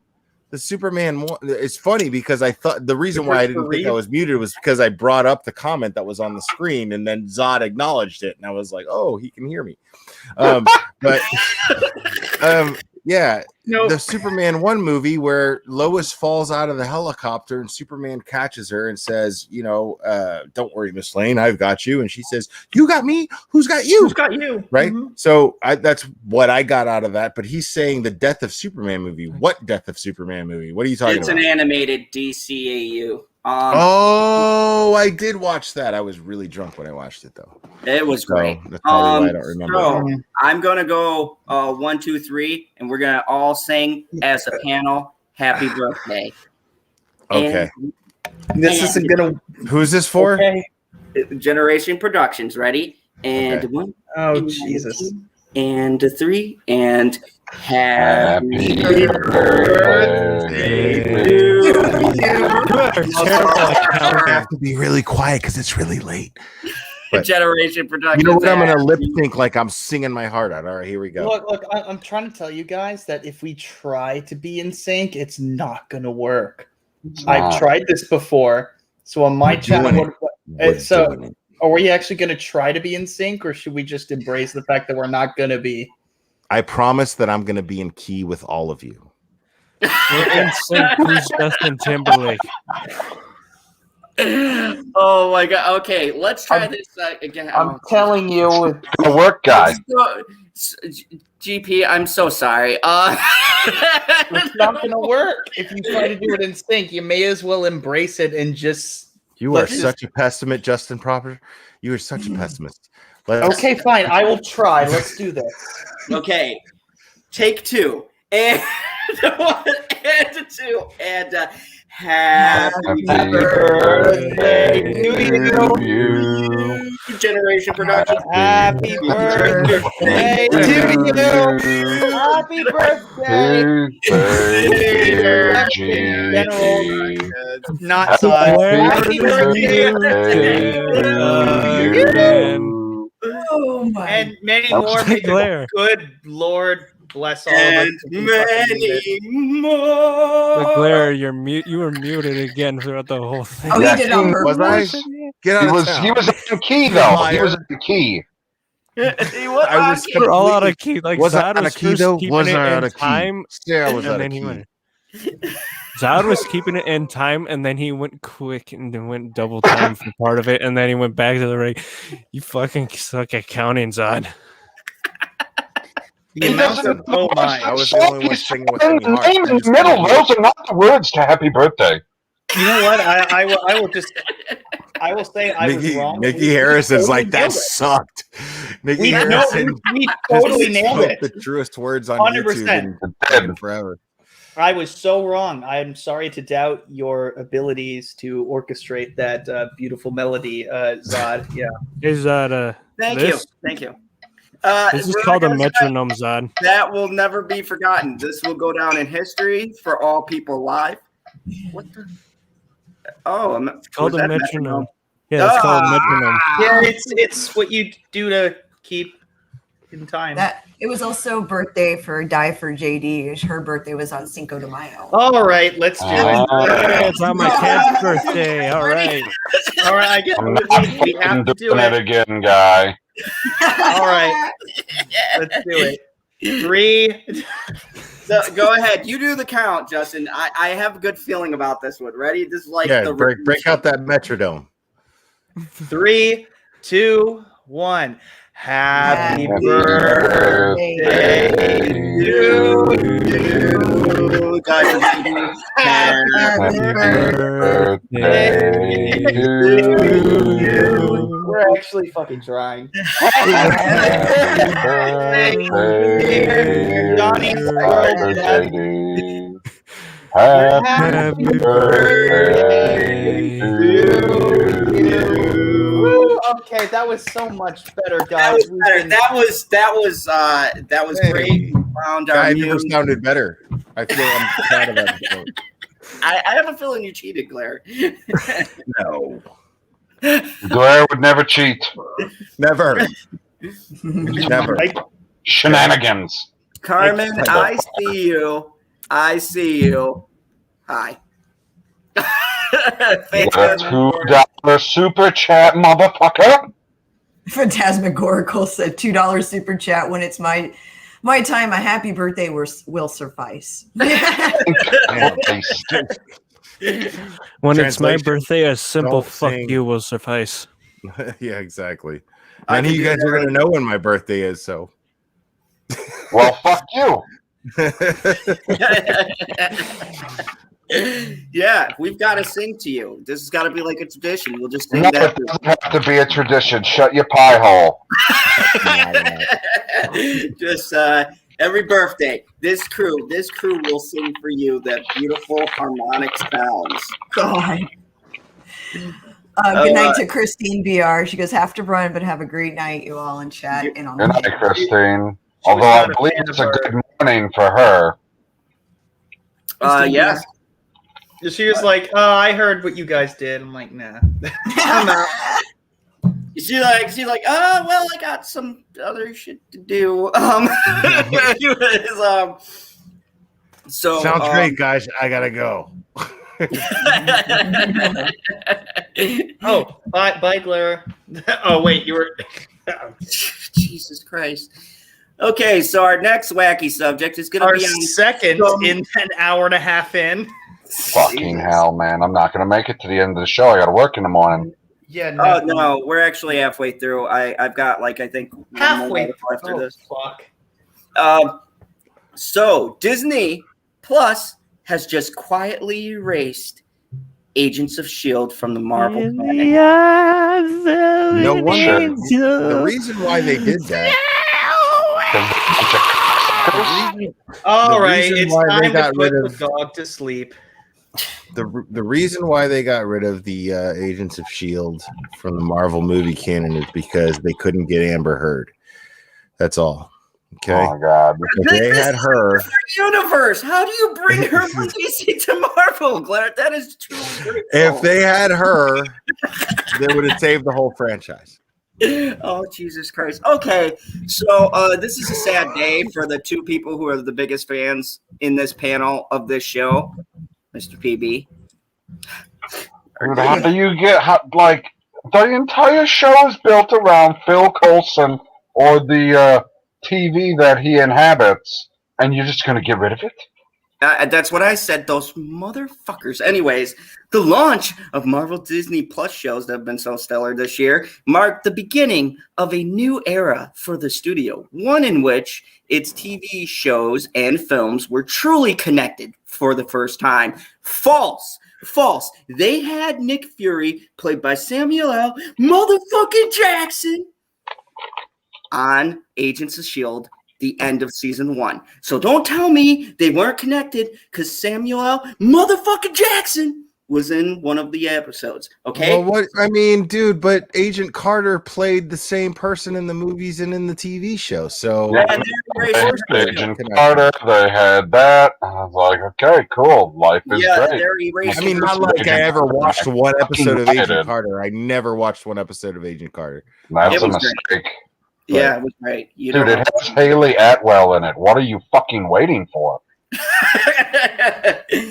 And of course, Inverse up Disney's asshole says that was a refreshing change of pace, coming off of years of Marvel making TV shows set within the MCU at networks and streamers like ABC, Hulu, and Netflix, only to largely ignore the events and characters of those shows. Now, a new update suggests that Marvel's pre-Disney Plus TV shows, including Agents of S.H.I.E.L.D. and Agent Carter, have been erased from the MCU canon altogether. I mean, but does anybody really care? I You know, do. I mean, I really? care. I care. Daisy I don't. for life. Daisy Yeah, for life. I'm with the glare on this. I don't care about Marvel in general, but I liked WandaVision because Elizabeth What? Olsen. Oh yeah. Okay, all right. I've said this like 10 times on stream. So wait, before. you don't like the MCU, but you like WandaVision of the MCU of all No, the in things general, in the MCU, no. you like WandaVision? Hold on. No, that's not what I said. I said I don't care exactly about it. what you said. I said I don't care. Okay. I like it, but I don't care.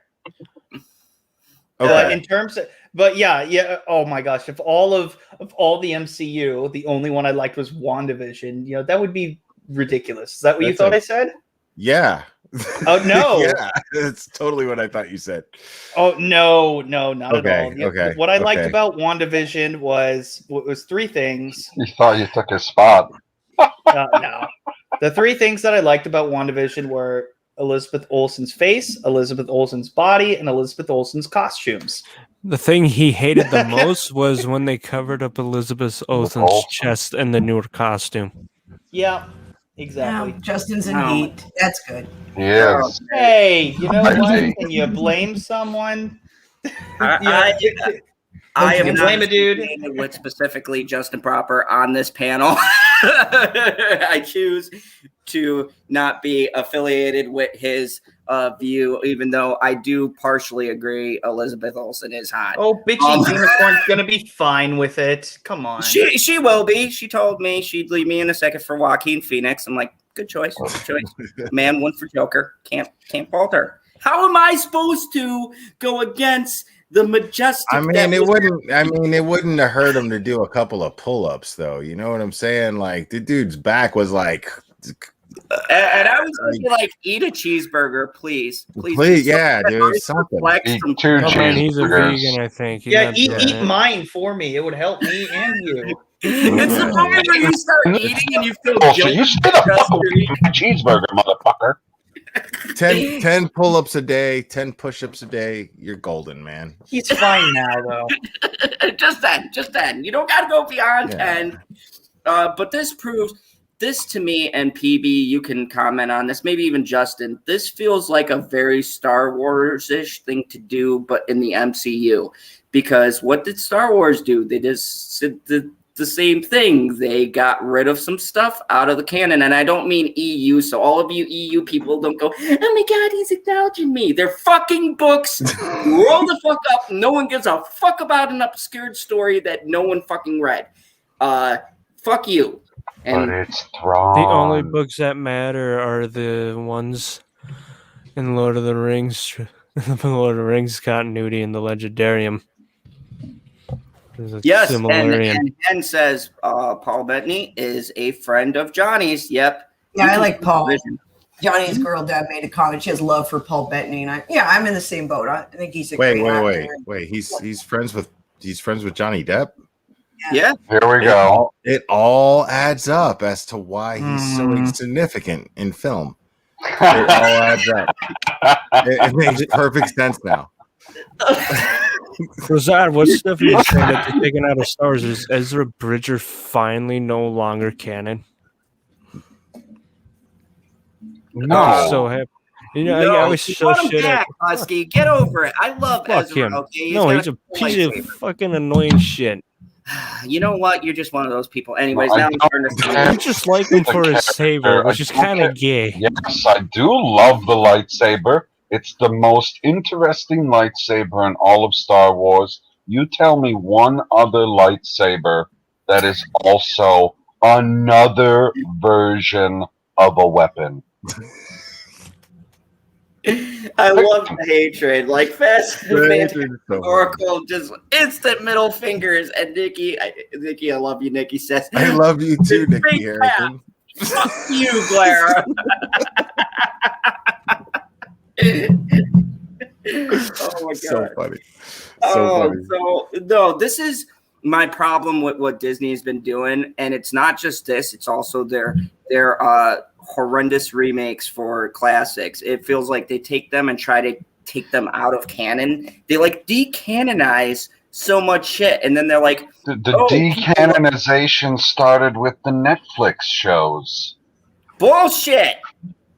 You What do take you that mean? back, you fucking son of a What do you bitch. mean I would bullshit? defend every one of those except for Iron Fist. That never happened. But the rest of them, I feel like Iron Fist ruined the whole goddamn thing for everybody. Oh, God damn, I don't know. Shit, man. Like, The Punisher was awesome. Daredevil was awesome. They were great. They were great Jessica shows. Jones was awesome. Jessica Jones was awesome. Power Man was awesome. Luke Cage. It has nothing to do with how awesome the show was.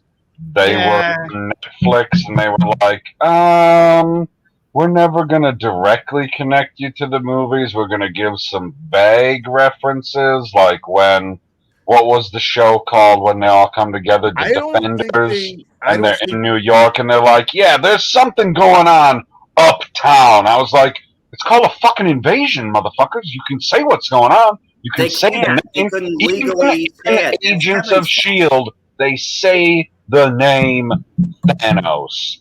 And now it don't fucking matter. That's some fucking bullshit. Yeah, I mean... So they vaguely connected them, but failed to connect them? Is that what you're saying? Because I didn't catch that. They give these vague freaking things like, yeah, there's something going on across. Oh, I never exactly what it is. Are you just a S.H.I.E.L.D. actually connected the dots more? You had General Talbot when he becomes can't you just think of that as just little Easter eggs, for the fans? You know what I mean? Like, it's not that big a deal. It's just little Easter eggs for the fans that probably didn't really expect them to connect, but it would have been cool if it did, because I didn't expect that to happen. You know what I mean? Like, I was just like, okay, that's going on, and Netflix has got their thing going on. I only expected it because that's what, as Zod would say, Kevin Foggy told me. Yeah, Kevin's a fucking liar because he's the one who turned around and told Netflix that they couldn't. So Kevin lied to all of us. Are we surprised? Because the Russos took courses from Kevin, and name one thing they ever fucking said that was true. Besides, we have a movie coming out, and it's all brothers. They couldn't even be fucking honest about the title. They weren't allowed to say it. You know what? You can't. Hold on. They're honest after it comes out. Unlike our Lord and Savior, who's never honest about his motives. Zack Snyder? That's true. Indeed. He wasn't even... Oh, my God. So I was watching YMS, and shout out to him. I'm trying to see if I could get him, but it's called Your Movie Sucks. And he talks about Zack Snyder. And he plays these clips of interviews where the movie is over, and he's lying about the fucking movie that we've already seen in an interview that when the movie just got released. And it's like, Zach, I literally just watched the movie. I saw what you put in there. And if this was what you were going for, this is the total fucking opposite of what you showed me on the fucking screen, Zach. Was it cut? Is it another Snyder cut, Zach? I'm lost. Hey, what happens? I'm curious. I'm curious what this panel thinks. What happens if Johnny Depp is cast in the next DCU movie and whatever, and Zack Snyder's like at the helm? What are you guys going to say? Are your heads going to explode? What are you guys going to do? Are we living in? What happens? What happens if that happens? All right, hold on. I don't know. I want to. Everybody, hold on. We're going to do this diplomatically. Okay, so there's a question out there. This panel is an Elseworlds comic right now. It's an Elseworlds comic. What is the panel's reaction if that happens? I'm in a different timeline. What the fuck does that? You literally take yourself in this physical world and put yourself in another. I'm so confused. You put yourself in another timeline. I would have to then. I would have to. What happens if you read in the news? What happens if you read in the news, right? Or you go on YouTube and that umbrella guy is doing a video going, oh my God, now we got Zack Snyder at the helm and Johnny Depp is cast in the next Zack Snyder movie. What is going on, people? And you guys are gonna be like, I'll tell you what I'll do. I'll do exactly what Johnny Depp does to his movies. I won't watch it. Squirrel, what is your opinions on Zack Snyder?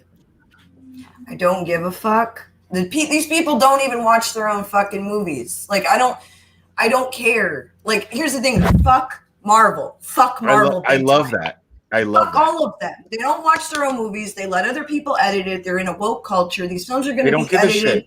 They want to make give way more of a shit than they do. Absolutely. So, like, in the end, that's where I stand on it. I don't give a fuck what movie, who's in what movie. I haven't. It's a job. I'd be horrifying people if I told you what I have and have not fucking watched, because I won't. I'm done. Like I got done like the first movie in. I was like, no, I see this direction, and here we are, and we're bitching about it. You know what I'm saying? Like this shit is on point. Like fuck Mad them. Squirrel, Mad Squirrel. Squirrel, Yeah, was that I what love you it. were trying to say earlier? Yeah, they don't watch their own fucking movies. They're like, yeah, that was a great scene where I was sucking my own dick. It was fantastic. You know, like, they don't, You know what? I Even, love that. you know what's funny though is that even that's so fucked to think that, you know, most people who like really do direct it and have like it must mean he forgets what he directs. You know, he's not very good at explaining things, because I remember Because he doesn't give a fuck, because he got a fat paycheck and he has to do junkets and answer he questions. probably doesn't That's care it. sometimes. That's what you know, Matt Squirrel is pointing out. Matt Squirrel is saying we give way more of a shit than any of these people do. They don't give a fuck. It's a paycheck. yeah. That's like what he could honestly, could we all kind of agree that if he's talking about 300, he would be able to answer these questions a lot better and would actually make sense as opposed to the DC films, perhaps? I think so, because you could tell the movies where he cared, because like for instance Watchmen, that motherfucker was on point. He's like, yeah, so I was deconstructing and I got into the soul of this, but then when you ask him about Superman, he's like, well, I was going for a Jesus thing. Yeah, I know. I watched the fucking movie, Zach. Can you give me any other like motivations? Yeah, it's really spiritual. He's more of a Christ-like figure. Like, So did Zack Snyder want to make Passion of the Christ? Are you saying Superman? Yeah, I You mean, know, but you it's look at, funny, you know. I mean, you look at Tarantino, right? Tarantino's an artist, right? Quentin. He does not give a shit about how. I mean, I think he's I happy reject about your all the revenue. hypotheses. I think he's happy about the revenue that his movies generate. But I feel like if everyone in the world got sick of Quentin Tarantino, he'd be like, great, I don't give a shit. That was my time. It was fun. You know, Right. whereas a filmmaker like Zack Snyder is going to be like, what can I sell and how much can I sell it for? And how can I keep this going and keep selling? Bingo. You know what I'm saying? There's no artistic there's- integrity there. But it could it possibly be some sort of low-key sense of insecurity? Oh yeah. Oh, What do you mean? Elaborate on the question, please. In terms of, you know, insecurity, like he, you know, based on your hypothesis of, you know, him just wanting to get as much bang for his buck and try to, you know, in a way, I thought you trying to say like he's trying to ride a wave. Mm-hmm. Yeah. In order to build his career, No. he's going to do No, that. I mean, come on, Zack Snyder. Let's face it. Zack Snyder got picked to do the Justice League entire franchise because I guarantee you Christopher Nolan was offered to do it, and he was like, "No, I'm not getting into that shit. Fuck that," because he has artistic integrity, right? And he doesn't want to fucking dedicate his entire career to DC, right? He's a Batman fan. He contributed to the Batman world in his own creative way because he felt that he could do it and give the fans justice, because let's face it, Christopher Nolan proved that he's a Batman fan by the way he made his movies. He wrote them, he directed them. They're fantastic. Now, they brought him not the best, too. not perfectly cast, in my personal opinion, not perfectly cast, well cast, but not perfectly cast. But he did a great job with it. That's why he was on the helm as a producer to overview Man of Steel. Yeah. Right. So Cash. right, but Man, yeah, and so how he got cool to make would that money have- off of it. You know, now Christopher Nolan is also he's a businessman. That's why he owns Syncopy. That's why Syncopy is a thing, right? But the thing is when it comes to Zack Snyder, you add him on, and everybody wanted him, or the movie company wanted him because of Watchmen. Right? And they're like, oh, he's a superhero. He's an edgy superhero director. Let's get him on here because that'll rival MCU. But we want to put everybody into their own little pigeonhole. You know, we want to, you know, it's like typecasting, but for directors. Absolutely. Absolutely. Well said. Well said. That's a great analogy. And I completely agree. And that is and what do you get out of that? You get a result. You get a product. And the product is the shit that we've been watching out of the DCU. So, you know what I mean? Like, I feel that the reason why the MCU has been knocking it out of the park when it comes to the big cinematic universe that they've been creating is they were smart in how they gave people jobs. You know, the directors are Marvel fans. The writers are Marvel fans. They're comic book writers. You know what I mean? They're people that I wish the DCU would do that. I wish the DCU would get comic book writers to write the screenplays. You know what I mean? And then get and get a comic book fan like Ben Affleck to direct. Because Ben Affleck is a brilliant director. I am strongly of the opinion. I am strongly of the opinion that if the Batman would have gone forward with Ben Affleck at the helm as director, it would have been amazing. It would have been amazing. It would probably been the best Batman film on screen live action that we've seen yet. And I don't even like Ben Affleck as Bruce Wayne. But I think he's an amazing director, and I think that he was a great Batman. I got hope. Matt Reeves is great too, and this is going to suck because none of this is going Matt Reeves' way. None of it is. So if we ever even see this movie, this thing that's supposed to be great, that the trailer has sold me on, but you know, I mean, the director's only as good as his team.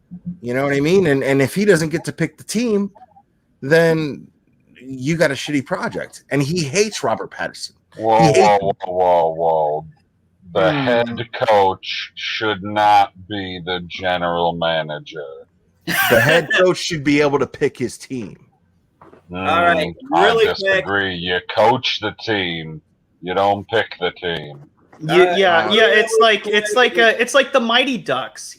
Emilio Estevez. That's where we're always going to have to agree to disagree. I think he should have say. The coach should definitely have say. You know, I mean, if a manager runs a business, the manager does the hiring, doesn't he? Right? Sometimes I guess it depends on how big. I mean, you have when you're talking. I know what you're saying. Hey, 1 second. Breathe. Carmen, good night to Carmen also. I'm listening. I'm going off camera, but I'm listening. Hi, People pop in. Okay. First one is Cindy Canton. How are you? Kay Knott popped in earlier. Hello, Kay. And then Margot. Hello, Margot. And good night to Carmen. She's heading out for the evening. Good night, Carmen. Good night. Carmen, I will miss you so much, and you are beautiful too. Wow, that is that. You fucking show off. And Planet the $5 super chat. This motherfucker tried to outdo us. Says at Mr. Zod's Fandom Zone at Shane B. Sean. Sorry, I'm tired. Seriously, that was not me. No, why? Keeps getting timed out. Improper. I missed that. Hashtag we want Shattered Grid in movie form. Yes, I agree. That Power Ranger storyline is amazing. It would be a very adult storyline, and I think they should not only make it, but do it R-rated, because Tommy literally comes back and kills Rangers. We need to see that on screen. Like, that would be cool. That's all I'm gonna say about that. Anyways, so hi everyone. We've been having this in-depth conversation that went way left field. So I'm gonna get us back on track with how much of scumbags Disney is by sharing a story that I don't think a lot of people realize about Robin Williams and Genie, the role that everybody loves him in. What most people I've heard this story. This is What most people don't know is Robin Williams only ever worked with Disney once, and it was on Aladdin. And there's a specific reason why once. Twice. He even said it was once. this was coming from him. How are you disagreeing with? No, 2 different films. Okay. Oh yeah, Yeah. Hook. But No, that was 22. Aladdin and the King of Thieves. No, he was not in that movie. He was not in the second one. He was not. That wasn't was the third one, Aladdin and the King of Thieves. No, he wasn't in that one. Yes, he was. Yes, he was. No, he was not. Try again. Try again. It says by him, Robert. How are you going to argue with me? Oh my God! You literally fucking the moron. man himself. Wasn't it a Aladdin Robin Williams and like the sound Queen alike? of Wasn't it some Thieves. guy who does? Yes, did it was a impressions of- Robin Williams. It wasn't Dan impersonator. Castellaneta. No, you don't know what you're talking about right now. Oh, Jesus Christ. Oh. Anyways, I'm going to read Oh, the okay. accurate article and not listen to the inaccurate panelist. The late Robin Williams. Oh no, the inaccurate. Oh my God. Well, he was in Flubber. That was the other film he was in. That And then is The King another of Disney Thieves. film. That is Disney. And Yeah. The King of Thieves. That it does state that his voice was added to it. It was added to it, but it wasn't him. Yeah, but maybe that was in a contract. Maybe they just took lines or Clips. whatever. No, from- no, yeah, that's right. not what happened. That's not what happened at all. Dan Castellaneta was going to do it, and he re-recorded. He recorded the whole movie, Homer? but then Robin Williams came back in, and he re-recorded all the dialogue. I'm not There's kidding a- about this. There's a whole video that talks about his situation with Disney and what happened because it gets really, really twisted because there was one guy being a dickhead to him, and then he was fired, and that's why he did the King of Thieves lines because that guy was eventually fired. Dan Castellaneta, the guy who But made it gets- Homer Simpson. Yeah, it gets So really, Robin really Williams nasty. came in and was like, he wasn't even like, that's not my problem. He was like, all right, I'll clean it up. No way. That happened? I don't think it was quite like that. Okay. I'm gonna let it. Yeah, I already know the answer to this, but go. Yeah. The late Robin Williams is one of the most beloved actors in the world, known for his iconic roles in Dead Poets Society, 1989, Steven Spielberg's Hook, 1991, and my favorite movie, Miss Doubtfire, 93. The late actor brought a unique hilarity and presence to each of his performances. What Williams is perhaps most renowned for is his voice over work as the lovable genie in Disney's animated classic Aladdin 1992. Aladdin 1992. Not that fucking disgrace that was the Guy Pearce remake. Jesus fucking Christ. Williams starred alongside. Hey, wait. What's your problem with Guy Pearce? I like Guy Pearce. He made that they movie. chose him for that. He was the wrong director. If you've ever watched a Guy Pearce movie, I don't know who in Disney said, you know what? That guy who does those brilliant R-rated films that has like no sense of how to do a big budget film like what we want him to do. Let's do that. And then we'll restrict all of his ideas. Because you hire a guy who's an edgy director, and when he's like, yeah, I'm going to make it edgy, they go, nope, can't do that. We're Disney. We're a family company. Well, no, They yeah, like I mean, well, you can't. Edges, motherfucker. Well, you can't. Yeah, you can't make Disney edgy. You know, I mean, they look. You can't sit here and blame Disney for wanting to keep things family friendly when they put dildos in VHS covers for their movies. Okay, so stop it right now, Zod. Quit it. Okay, I need you to be more of a realist. Use your common sense. I'm Jesus, sorry. I'm sorry. I forgot about. Sorry, you have put me back on track. Aladdin became a massive success, debuting in November '92. The magical adventure movie, which was produced by Jeffrey Keitensberg. Keitensberg? No. Do you see an I in that name? Katzenberg. I hate you so much. Let's go fly a Katzenberg. Keitzenberg. Fuck you. He said, What? fucking hate you. There's not a single I in this entire fucking word right here. Keitensberg. went on to become the highest grossing film of the year at the worldwide box office, with music by the brilliant Alan and directed by Disney duo John and Ron, who also collaborated. Fuck you. I'm not saying any last names. You all can fuck yourself. Who also collaborated on the The Princess and the Frog. Aladdin went on to garner 2 Academy Awards for the Best Original Score and Best Original Song, A Whole New World. Aladdin's legacy continued with multiple sequels, a Broadway musical, and a live-action movie we're all choosing to forget. Multiple sequels? It was a trilogy.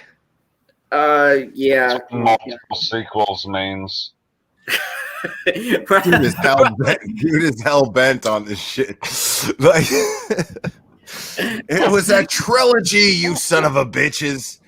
There's no other Aladdin movie after after the third one that is a cartoon. So I did not give a fuck about Aladdin until I saw like the Robin Williams one once. And then I was like, I've never been a Disney guy. I've never been a guy that like watches Disney because I'm the guy that like you're just a troll. I think true, but I think that Disney has great animation and they're really good at building a story and writing a story and all that stuff.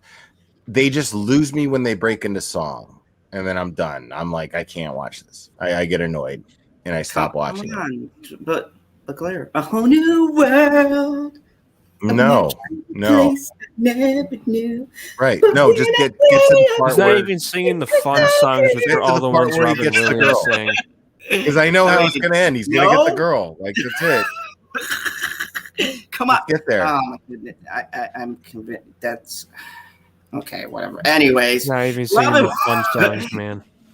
Robin Williams will always be Will is a Pornhub guy. To Aladdin, as well as the greater Walt Disney Company, due to an unforgettable turn as the genie. But it wasn't all smooth sailing for the actor when it came to the relationship with that mouse house. Oh boy! And back in 1993, did you really try? Come on. Had premiered. Oh boy. Williams revealed his rights with Disney and vowed never to work with them again. Why did Robin Williams say that? Let's read on. In the early 90s, Williams went on record to say that Disney had hurt his feelings. You fucks. You hurt Robin Williams. Calm down. Breathe, Zod. Breathe. Indicating that he wouldn't work with the company. Indicating. Yes, I said that. You said indicating. PB, do I have to do your job for you? This is a not being able to read thing. Okay, PB, get him. Get him. Holy fucking shit, man. Oh, we were talking about that on the stream that I was on earlier and why it takes so long to get through an article. It's because dude, like it's because he's on. How many beers are you on? 0. How many beers are you on, Zod? 0. Really? Okay, my bad. When he and if he had been, it's been 2 hours because he's been on camera the whole time, not drinking at all. Energy. That's when he reads numbers. Fuck. I know. Even Mad Squirrel's getting impatient here. I'm just like watching. It's kind of like a small train wreck, really. You're just like, should we slow down or should we just keep watching? Yeah. Okay. Yeah. Yeah. We're gonna watch it all the way to the Alameo. Exactly. The Alameo. Did you really call it that? The lemon pie is like 0 beers because it's whiskey. Zod's over here like pounding Crown. Yeah. While he's on camera, I should be. The dispute between the actor and Disney stemmed from the latter apparently breaching an agreement between the two parties. That meant Disney could not use Williams or his voice to merchandise and market products for Aladdin. Do you think Disney kept this agreement? Anybody? No, they didn't. And you know No. why? You know why? Because Why he was didn't they? helping an indie movie. I forget the name of the movie, and it was this one particular scene. And the fucking dickhead in charge of the project of overseeing everything said, "If you do that, we will fucking break the contract and we'll use you as a merchandise," which he said no. And then he did. He said no, and he also told him, "No, I'm still going to do it," because he was supporting those small animators because they were way smaller than Disney. I wish I remember the movie. Anyways, so he did that. They did the other thing. He told him fuck off, and then that's why he wasn't in the second one. Yeah. So Disney responded to Williams' complaint. No, that was an interesting explanation because, I mean, when have you ever seen, other than a straight? I mean, and I'm talking like coming from an old person. When have you ever seen a Disney movie have a sequel that, as far as the animated ones go, the ones that they want to make classics, right? Like Aladdin was supposed to be just as big as Snow White, or Cinderella. Those, right? So when have you ever seen those get sequels that didn't go straight to VHS or DVD when they made them? Because they were designed for home video sales, weren't they? They were for that. Movies. Yeah. So, Justin, what do we have off to the side here? What's this craziness here? Robin Williams as the genie in Aladdin and the King of Thieves. We're going by IMDb. Can I point that out? Because it's accurate. Wait, Robin Williams, not archival footage, you idiot, because that's not how IMDb works. It's not Wikipedia. Yeah. So you're telling me it's never wrong? They've never fucked up on an IMDb? Because I can pull up several things where they fucked up on the IMDb. Your reasons, Zod, is it not possible that Robin Williams did something that did not fucking destroy box office records? Because Aladdin 2 did not come out in the theater. I'll tell you that right now. That shit was that was VHS. also direct to, it was direct to VHS, and so was this. And Robin Williams did come back. There was even a little introduction thing on the VHS of saying, like, returning as the genie, Robin Williams. And you see footage of him voicing the character that you can see in the film. Are you the only person on this panel who probably has that VHS? I saw that you can see, because I would have Zod, I would have totally sided with you because I totally I don't see any logical reason other than Robin Williams being a nice person to have done that sequel. You know what I mean? Unless there was a little brief period of time where he was really desperate for money to do it. You know what I mean? But I don't see Robin Williams doing a sequel to Aladdin that I never gave a shit about, that nobody ever gave a shit about, right? Yeah, that third one didn't do that well. Granted, it did great with VHS sales. Well, VHS sales, but why wasn't it put out in the theater? Why were there zero box office sales? Okay, because Disney for some reason, they this was back when home video was a little bit more new, and so they were able to generate a lot of great sales. No, it wasn't. They decided to do this marketing I'm campaign. old. I remember when VHS was new and I could barely talk. Okay, that wasn't the case. I was a teenager when the first Aladdin came out. So that's not what I'm. No, when VHS became more affordable and available. Yes, VHS thank you. was already more affordable and available. It was. Well, no, the reason why they were doing it direct to VHS, my whole life. I always had a VCR in my house. The reason why they went direct to VHS was because it was an easy trend of bringing in revenue for home viewing. So that's what they did with all of the Disney films. They did all these different, for years, that's how they were banking and bringing in money, was doing sequels to films that nobody asked for. But Well, you hold on, weren't hold on. able. This is one thing you guys may not remember, but you weren't able to buy the classics on VHS unless they remember that. specially released them for a limited period of time. There's the Yeah. vault. Until it goes back So into the Aladdin Disney 2, I promise you, was designed to be released on VHS, which is why I'm surprised that Robin Williams was available to do it. You see what I'm saying? That's why I was surprised too. That's because what they did was they tried to make up to Robin Williams. Like there was some, I think there was a new, there was some sort of changing of the guard where the previous person who was in charge of that whole thing. Maybe they change CEOs. I'm not entirely sure. I don't because know. What I don't happened know was the anything thing. about that. I said it wasn't the CEO. It was whoever was overlooking that section of Disney at the time. Video sales. Yes, He was who had shit rec- canned because of how he treated Robin Williams. and By the then time of they the third one, and they went out of There's- their way to apologize. I'm there's just a really good speculating video as to on it, why- and I don't remember who made it. Okay, so So- Hen says at Mr. Zod's Fandom Zone, Williams did return to Disney, for the final sequel, Aladdin and the King of Thieves, but only after Jeffrey Katzenberg left Disney and was replaced by Joe Roth. Yep, and then Joe was Hello, the guy. TJ Prendy. Maybe Robin Williams signed on and couldn't get out of it, but when he signed on for the first movie, he actually signed a contract for two other he sequels. He No, didn't. he didn't. Nope. Okay. Just one. Nope. And Okay.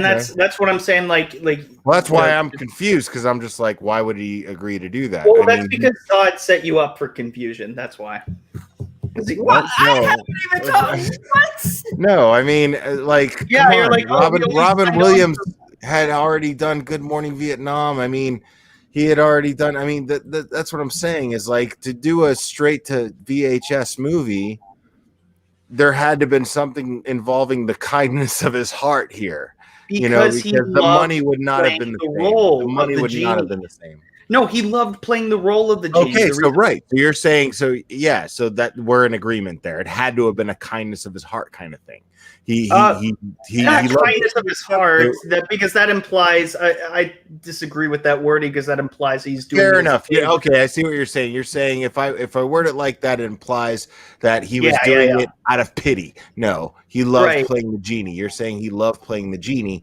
Yes. You're probably right. Yeah, I believe that. I want to believe that about Robin Williams. Actually, I- he came out and said that he did it for his kids because he wanted to do one. I want to role. believe that too. Yeah, he specifically took that role because it was for his kids, and that's why he put the no marketing clause in it, which the article explains was because he felt like this was a personal project for him that he wanted to do so his kids would have something of his on screen. Because if you look at his other works like Good Morning Vietnam and all of those, yeah, some of them are that PG-13 realm, but at the time his kids were young and they couldn't watch some of his stuff, so he wanted to do like, hey, a Disney I film. remember Sit down and hearing watch it. something about that he wanted to do things more friendly for his kids, and that was the most important thing to him. I remember hearing something about that. And rumor-wise. the animator for the genie who convinced Robin Williams to do it in the first place, it was fantastic. And that little short that they did, it's kind of what they did with Toy Story and convincing Tom Williams, damn it, Tom Hanks. I'm getting confused now. Tom Hanks with Woody, where they took audio of him in Turner and Hooch and put it with an animated Woody. They did the same thing, but with Robin Williams stand-up, with him, having like different personalities and having like four heads. That's what convinced him. Like it made him like his stand-up is now like kind of this role, and that's why he loved it so much. That's what convinced him. And Planet Keys Green had a good point. Not with the Mighty Ducks though. They put all three in theaters. Yep, and I saw every one of them. It hurts my soul a little bit. I'm so sorry you had to sit through the last two in theaters. Get the F fuck out off, of man. here. The second You get one out. is better get than out. the I'm third. sorry. The third one, just the third one. Which ones are we talking about? What are we talking about? What franchise? Quack, quack. The Mighty Ducks. Oh, Ducks I've never one. even seen one of those. I had no But idea. don't. It's for kids. It's fine. Elizabeth, I was already Elizabeth- too old for those. Elizabeth Me asked, was it supposed to be straight to VHS? Yes, at least as far as I'm aware of. Yes, those were supposed to go directly to VHS. No, it was That a was marketing somewhere- scheme. Yeah, it's what we were talking about earlier. It was a marketing scheme because the other classic Disney movies were not available. They were only limitedly available, just like Star Wars. Remember Star Wars originally? For the longest time, you couldn't get copies of them on VHS. They released them for like a Christmas, and you could get them, and then the rest of the year you just couldn't get them. Well, I know. I remember when I went hunting for them, I had to get them separately at different locations. Like it took me a while to get the entire series until they later on, in the 90s, they got the box sets, which was like whatever. Right. Yeah. It was so they could sell the box sets and everybody would buy the box sets. Because if you were able to buy, you know, episode 3 through, 6, then you wouldn't. You know what I mean? Right. If they were readily available the whole time, you'd be sick of them. But you were itching for them all the time. Right. So instead, you had to read the books and you had to buy the comic books and all this, right? I was able to get the VHSs, like even though they weren't. This was like the original VHSs before all the remaster bullshit. So I just went and picked up the original VHSs separately. I had to go hunting, but I found them. They were out there, so it wasn't they limited it. So everyone in this panel realized remembers when contempt for Star Wars is. I just realized it because I was like, I watched it. I worked at Sam Goody for fuck's sake, and I'd be like, why aren't they selling Star Wars movies? And then when they came out with the box set, I was like, oh, that was they pulled him like a few years before or something like that, and then I heard people bitching about it. And I was like, my kid was just born. My kid was just born. I started working at Sam Goody just so I could fucking put food on the table. I was doing a roofing job and I was working at fucking Papa John's. And so I took a job in the holidays at Sam Goody, right? And then I remember thinking, like, what's with the Star Wars shit? Like, why aren't they for sale? And then the box set came out just around Christmas time, and I was like, oh, George Lucas, you sly motherfucker. All right. All right. Yep. Yeah. Very, very, very sly marketing techniques that took place with Star Wars. And now here we are, which is probably why I'm like, fuck Star Wars. And I didn't even realize it until I thought about it right now. Was it, I think it was like around the time when they did the remastered, wasn't it around the time that they were getting ready to do like the new, like the prequel trilogy in theaters? Right. Yeah. It was all set up. Like, George Lucas is a genius. He's a marketing genius. Because because I remember looking at this and being like, dude, because, all right, I told this story recently on a live that I just did, that the first time I saw the trailer for Phantom Menace, I had done acid for the first time in like 5 years and went to go see The Matrix. Right. That's a great movie to watch. Tripping ball. Yeah. Especially if you knew nothing about it. Right. Can't do that. And now the trailer, like the acid was just hitting me, and then I just saw the trailer for like the next Star Wars movie. Like, you know what I mean? Like I saw one of my earliest memories is seeing a New Hope in 1977. Like, that's as far back as I can remember. I remember seeing that because you're not going to forget that. Right. Like, I was 2 years old. I fell asleep, but I remember the experience of being in the movie theater and seeing A New Hope and seeing the lasers and seeing the spaceships and everything and loving it and falling asleep, actually. Right. That's one of my earliest memories. Was that your first movie? Probably my first theater experience. Yeah, that's cool. Actually, now that I think about it, maybe it might have been. Cool. Yeah, it is. It is cool. Strange how you remember just like, do you remember like, you don't remember the whole thing. You just remember little glimpses of just like that. Right. Yeah, happening. I remember. Yeah, I remember. I have the same experience, but not as much of a cooler movie. I remember that with A Bug's Life. For some reason. Really? Just to show. No, because I remember seeing the funny little short film beforehand when the old man is playing chess with himself, and my dad whispered to me and said, "That's Grandpa." Yeah, my dad's an asshole. So my first movie going experience was the Matt Dillon, The Blob, and the R-rated. That's kind of cool. That's kind Oh of my god. No, I wouldn't go in the I can shower see for a Father week. Zod My going, mom was all so right, son, pissed. we're gonna go see the Blob. And explaining it to you. Well, when I was a kid, the original this and that. He was just like, "It's cool," and I'm like, We're gonna go see the Blob, and then we're gonna go to the beach. Yeah. And then I want you to go swimming. "You want me to see this," and then They don't shut up. immediately afterwards, like a cruel joke, my mom goes, "Okay, time to take a bath." I go, Right. Oh my god. Awesome. What were everybody's? So your first movie was The Blob. Yes, and I've loved horror movies ever since. My first movie was The Last Starfighter. That was my first movie. See, I never saw I that don't movie. got. I got never the actually plot. watched that. Scared the hell out of me in a couple parts. Just a couple. I mean, it wasn't What a is that scary movie? movie. Oh my god. It's just about an alien and, like all this crap. I don't remember. It just scared the shit out of me in some of the parts when I was little. I remember glimpses and I was like, oh god. Can I initiate something here real quick? Yo. Like person on panel by panel, what is the first movie that scared the hell out of you? Doesn't have to be a horror movie, because I know some people are like, oh my god, I mean, I know it's weird. It is a horror movie, though. What was the first movie that literally scared the shit out of you? Not literally scared the shit out of you, but scared you so much you were afraid to go to bed. I was fucking terrified. Still terrified. Which one? Oh, E.T. E.T., man. Are you fucking kidding me? Yeah. Yes, I've been saying this for years. I go, really? His finger Wow, that's glowed. He's like, interesting. going That's home. He's just interesting. fucking adorable. That's really interesting. You got to be the only. Fine.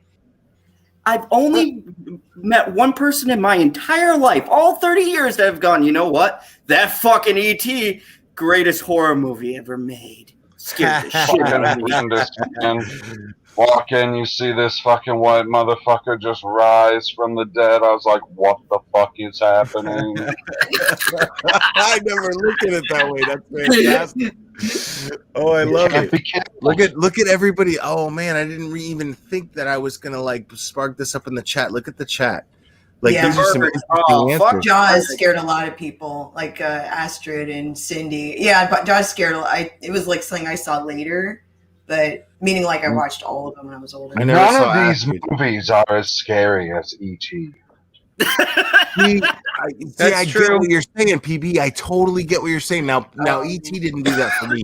I happen to be exactly the same age as Drew Barrymore, and I developed a crush on her when I saw E.T. I never seen a girl that pretty in my life, and I was the same age as her. It's and then now I look at her. You're and I'm allowed to like Jesus her at that age. Yeah. Now I look at her and I'm just like, yeah. No, but you still remember. You're like, oh my gosh, I had a huge crush, on Drew. No, Barrymore. I'm not gonna lie. There's still Drew. Yeah, there's still. It's there, I'm not gonna lie, it's there.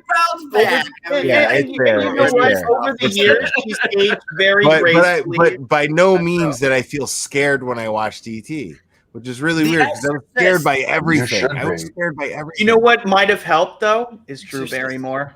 Wait, hold on. I'm going A little to bit tell for a you. story that Mother's on. Thank God she doesn't watch my streams because she'd be like, why are you fucking telling these people that stuff? But the movie that scared Mama's odd, and she felt so compelled to fucking draw me into this, was this movie. And so she does the whole, we're going to draw the shades because it was in the middle of the day, right? And we're going to turn on this fucking movie. And as soon as that bitch goes, nah, we both fucking put the shades up. We had crosses all around. I started saying fucking Bible verses. Yeah, The Exorcist. I for JD mentioned that. You know what's really funny about The Exorcist, though, is The Exorcist, I actually relate to Beetlejuice when it comes to The Exorcist. When Beetlejuice says that line where he's like, I've seen The Exorcist 167 times and I'm still, and I'm cracking up every time I see it.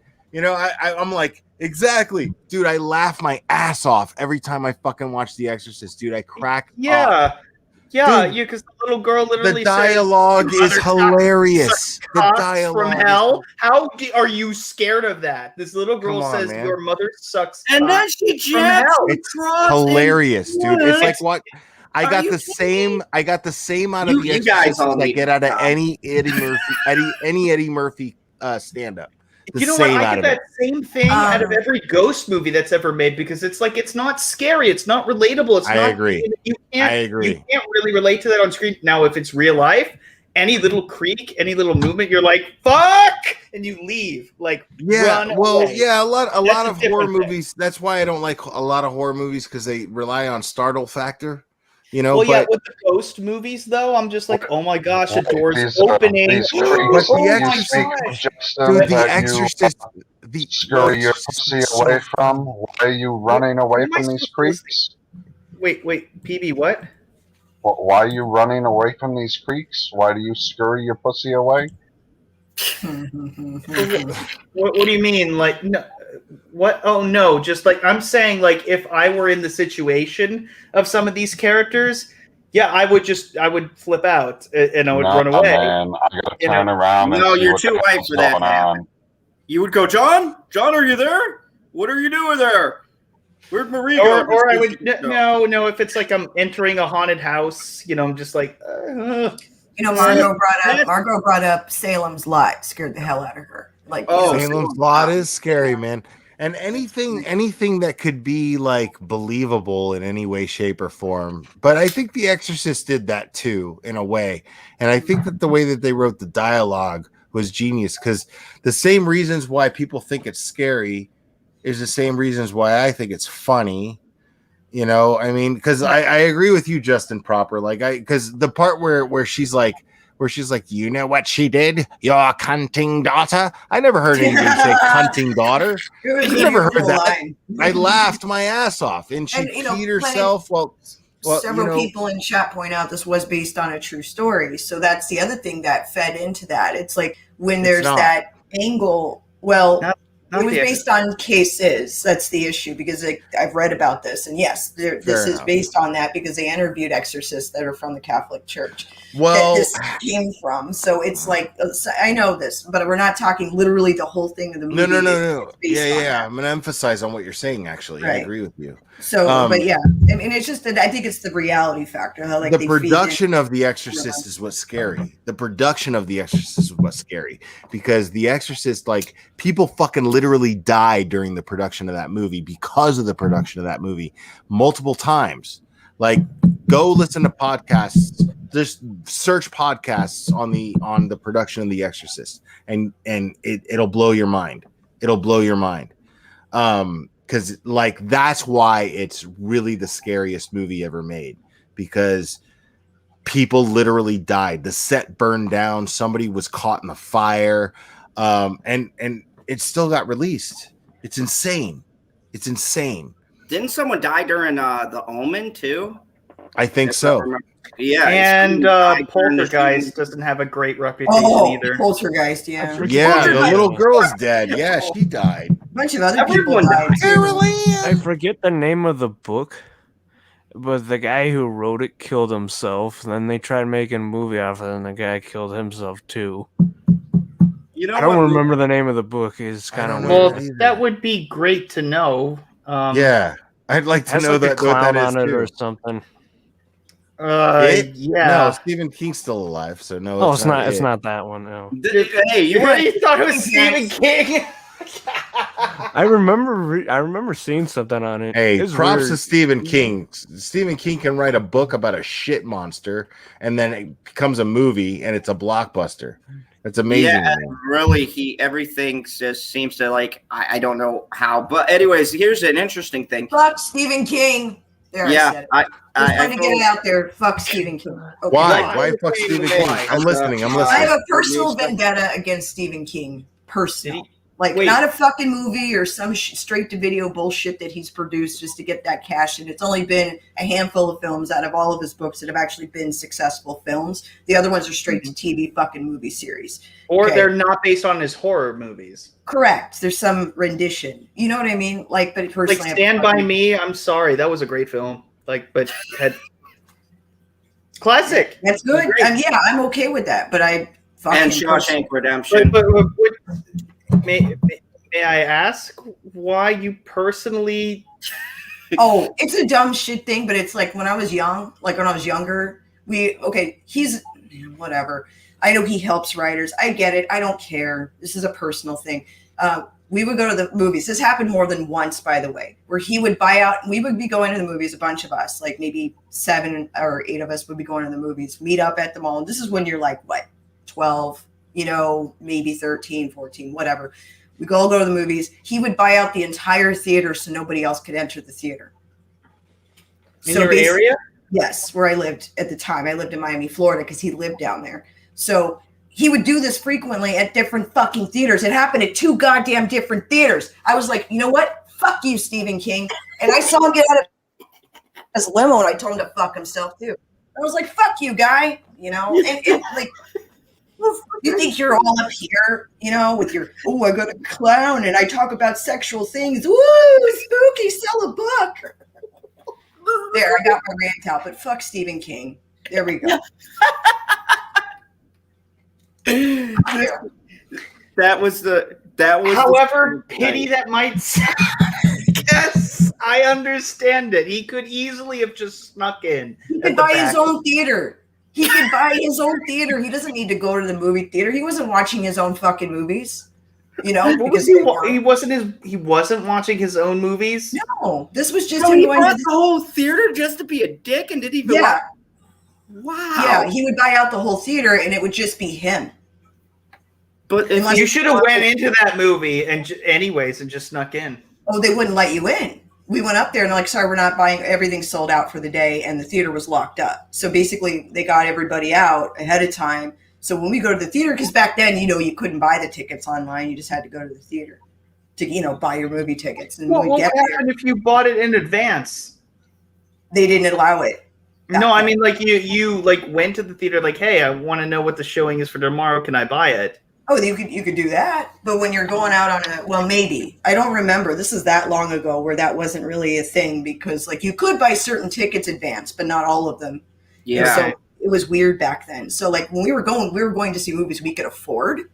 You know what I'm saying? Like it wasn't like new release stuff we were seeing. We were seeing stuff that had been out so we could afford it, because it was more. That's what made it more infuriating. Yes. And there was like, it would happen to us twice, and once was in one theater in a different area. So we thought we're going to go to one closer to us, and it happened there. I was like, what the fuck, guy? And like, he'd come out by himself.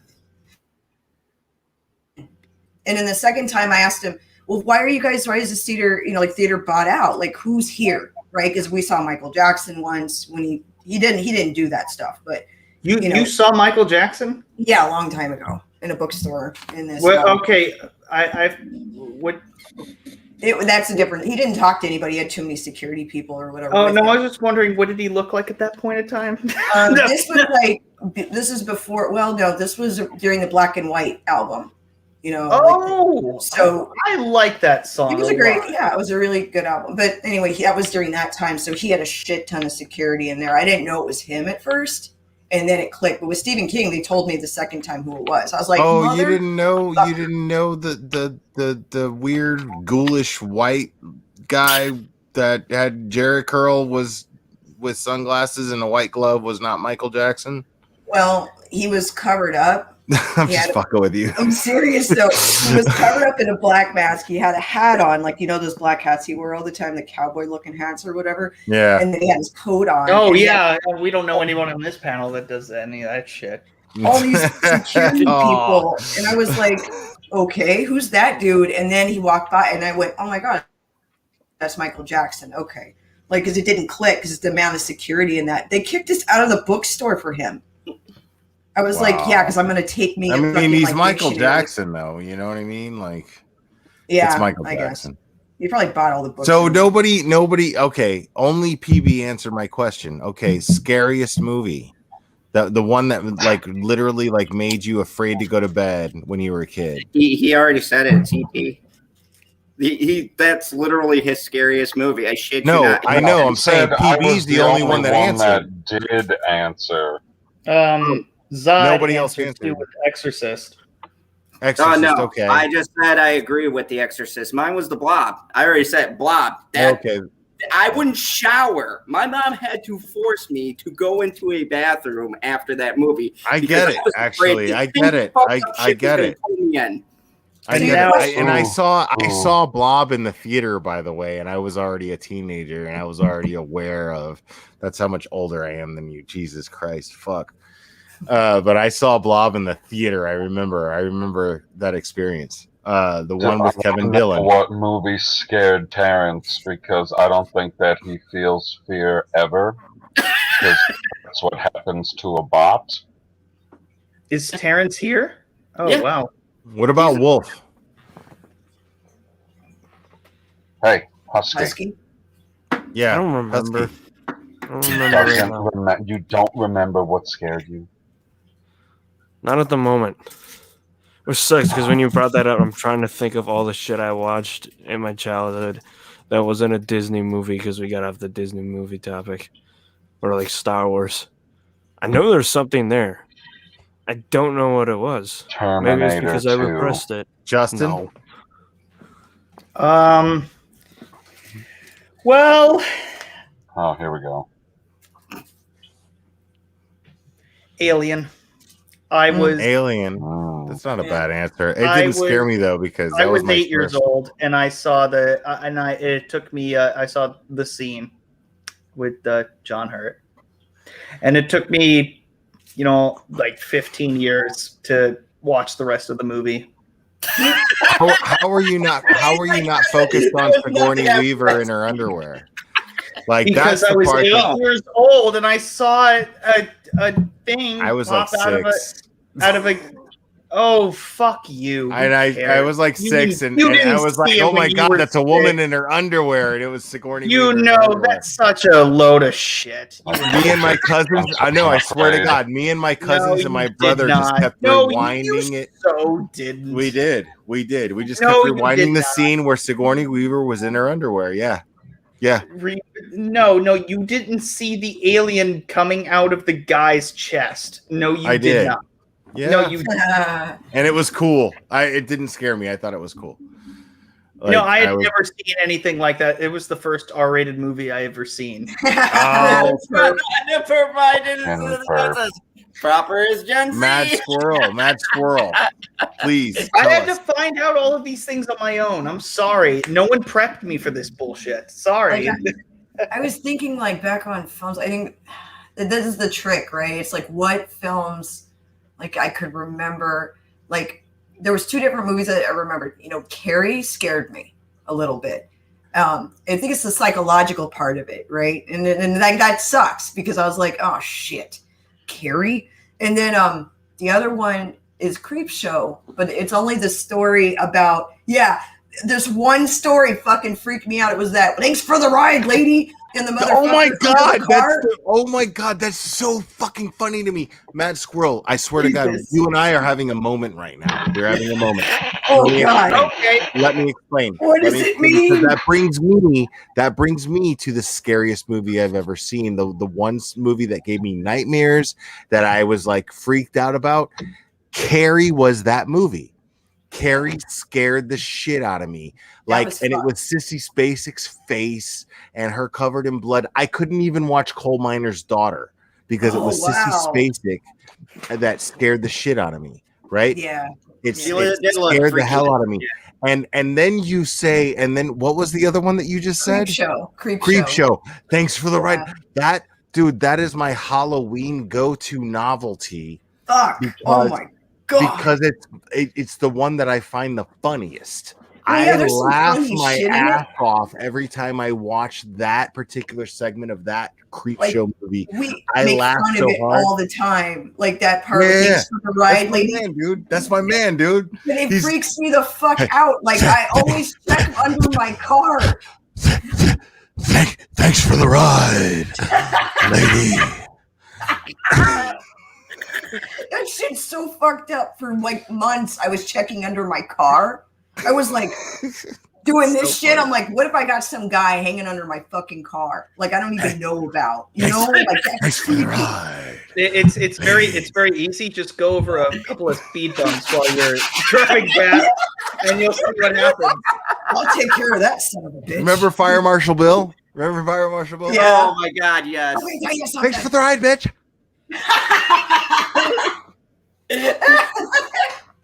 Oh man, the version of the Blob through the Creep Show was fucking horrific too. Like, you know what I mean? They're whatever the hell it was called, but it was like just there was so much cheese in it, and that's what made it fun. But my God, when they got to that story, it was supposed to be funny, and it was, but I was horrified. I'm like, oh my God, some motherfuckers under my car. The new Creep Show is actually equally good. I was watching it on Shudder. Thank you. Equally good. That's a bold statement. It was. They had this one episode with this dude that, I kid you not, he shit coins out of his ass and they kidnapped him. Ew. Yeah, so it keeps the tradition. Like, you're laughing your ass off because they're like, this guy is shitting coins out. And they're torturing him because the more pain he feels, the more he produces these coins. That's genius. And it is. It's great. Watch Lily. the Creep Show. What kind of thing is this? Listen, it's don't the new come Creep in here Show. criticizing, dude. That's Creep good Show. writing, and now I'm gonna go watch it. Yep, That's go good watch writing. it. You should be on, Justin. That's fantastic, actually. Yeah. Oh yeah, that's and they redo the segment from the original with the ape monkey monster thing. They have another great original story. It's kind of like what Stephen King did, but better. That one segment with the guy who gets infected, only it's way creepier, and he turns into this like monster thing, and this little kid is trying to actually save his father, and he brings these people. Like, the twist is that he's not actually bringing them there to help his father. He's fucking feeding them to the father, who turns into this big like monster creature thing because of this alcohol he drank. It was really like, I was fucking surprised. Like, Shudder actually had some really good, like, they really capture those things. And I haven't watched season 2 yet, but go check out Perp's review. I got you, Perp. Go check out Perp's channel and see his review. I figured it out. Excellent. Well, this thing didn't give me nightmares constantly. I just remember I couldn't watch the scene, but I can watch it now. That's probably why. It's just mud pits from Lord of the Rings, the orcs spawning mud pits. Really? I was very young when I first watched those movies, but that's the Are you thing. younger I than cover me? my head. I like them. That makes sense. That'd be fucking creepy. And then I know I How didn't old like were the you? end of the Indiana Jones movies. Obviously, I could tell you what those ones were. Oh, the ending of Raiders. Okay. And then That is Last pretty Crusade. horrifying. Yeah, that's a PG movie. They're like young kids in there, and they see a guy's face melting off. I know. I was like, who the fuck MPAA? Really? the Dude, thing was, my parents, because I will watched that say- movie, they knew that I was will- coming, so I've never seen that scene The Except end of for Raiders Gift scared me. nowadays. So my parents always made sure my head was buried at Raiders because I like the whole movie because it's a good movie. Yeah, You know, no, make sure my head was I'm, buried at I'm the with end. Husky on that, man. Like the end. I remember seeing Raiders in the theater as a little kid, and like a very little kid, and when his face melted, it scared the shit out of me. Yeah, that's why my parents buried my head because I remember seeing that scene Yeah, younger. I can't believe you got to see Raiders in theater. I'm so jealous. And you were dude, the I same saw age. Star Wars in theater. I saw Superman in theater. I saw Raiders in theater. All of them. I was born in '75. I think that's probably the reason why I, love movies as much as I do, because the origins of these iconic franchises I got to see in theaters at the most ripest age, where I'm absorbing information. And The and I most I love got movies is- because of that. I love movies because of that. It's funny. I never really thought about it, but having this conversation, that's got to be the root of why You're I love welcome. movies as much as I do. I Thank you, will PB. say, I will say the early 2000s. Can everybody that bad. give a clap emoji for PB for making me realize this, please? Thank you. He has created a breakthrough. Welcome to Phantom I Psychology. fucking love literally have fucking a love on PB, the dude. couch. Oh, I love PB. Don't ever get rid of PB, Zod. Please. I love this motherfucker. He's Like, been here for way too long. He completes me. he Oh, does. the fuck. He does. He does. I love that you recognize that. I love that you recognize that. I'm going to take this time for all 44 people watching, and we almost had 50, so thank you, everybody. I'm so glad you're enjoying the conversation. But Can you highlight Cherry K's troll comment towards me? Because that is fantastic. That is a great jab at my age. I thought it was fantastic. Hi, Scrandy, South Florida. I totally missed it, and I don't know how far back up it is. My God, it just fucking happened, guy. He said It just he happened. saw Like everyone sees it, but Nosferatu you. in Too late. theaters. Yes, I saw Nosferatu in theaters. If for those of you who don't know, Nosferatu is the original vampire movie that was silent. That was based off I was of sitting there at the age of one. That was based off of Dracula, but they not based off Dracula. That's why they changed the name, and then they had a lawsuit, and they took all those things and they destroyed almost every copy of Nosferatu. But luckily they didn't, because that's why it still exists. Yeah, I read that one day because I'm like, I want to know what are the Nosferatu thing. I'm like, oh, Nosferatu is just German for vampire. I mean, and for all 45 people watching, I have something special to say. And this is directed to one person. From one person. This is really important. PB, you complete me. You complete me. Oh, that was fucking awesome. That was fucking epic, dude. That is fucking, that comes to a close second to me muting and timing out Cherry K. That is fucking like right there. That was really good. While we're here, though, he's back. And he's right underneath me. Could you move me to the other side of the screen, please? I don't feel very comfortable being underneath Zod right now. The irony. I'm counting on you right now, PB. PB, I'm counting on you right now. What do you got? Come on, man. Give it to him. I didn't hear what the fuck he said. I left because he said something creepy as hell. Yeah. Unconsensual. Oh my. This Will, is strange, unrequited love, man. It's okay. I know you won't accept it, but I know that deep down. No. This is where you should highlight your screen and just own up to it. Do it. Sell it, Zod. Just solo your own thing and just do it. Just like no. No means no. No, you gotta do it at this point. Highlight yourself and just say it. Just say it. Okay. You complete me. Me. And the Academy Award goes to. That'll do for now. But no, I wanted to. Oh, there's a response. Hey, can we shift the subject real quick? Since listen, lately, I know this is old news, but lately I've been going down this rabbit hole on Steven Seagal and how everyone hates Steven Seagal, and I don't hate him. Hilarious. I love his. I think it's hilarious. Like, everyone seems to hate Steven Seagal, and I'm cracking up, and I'm like, I remember thinking that this dude was the Hollywood martial artist. You know what I mean?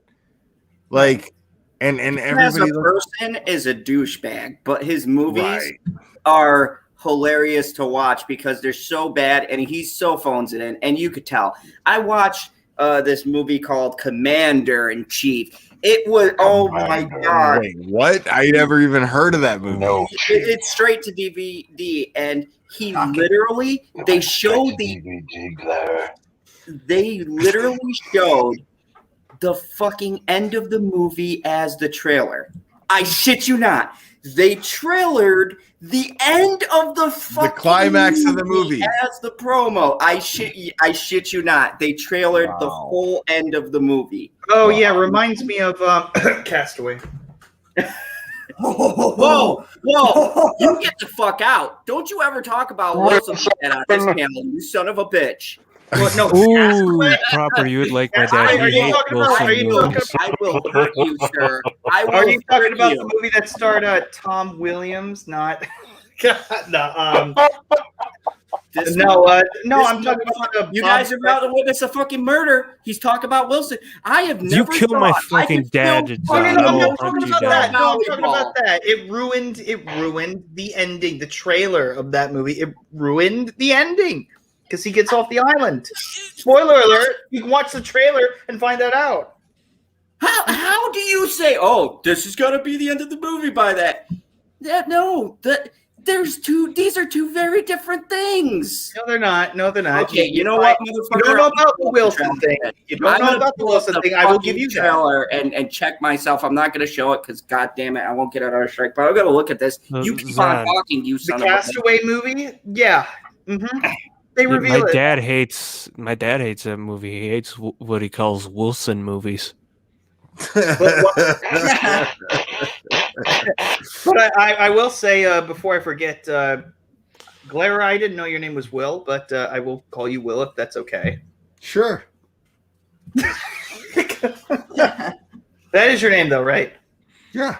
Yeah. Okay. Going back to the old comment, I got one for you. I was the same age that you were when you saw Raiders of the Lost Ark when I saw Harry Potter and the Sorcerer's Stone. Oh shit! I forgot about that movie.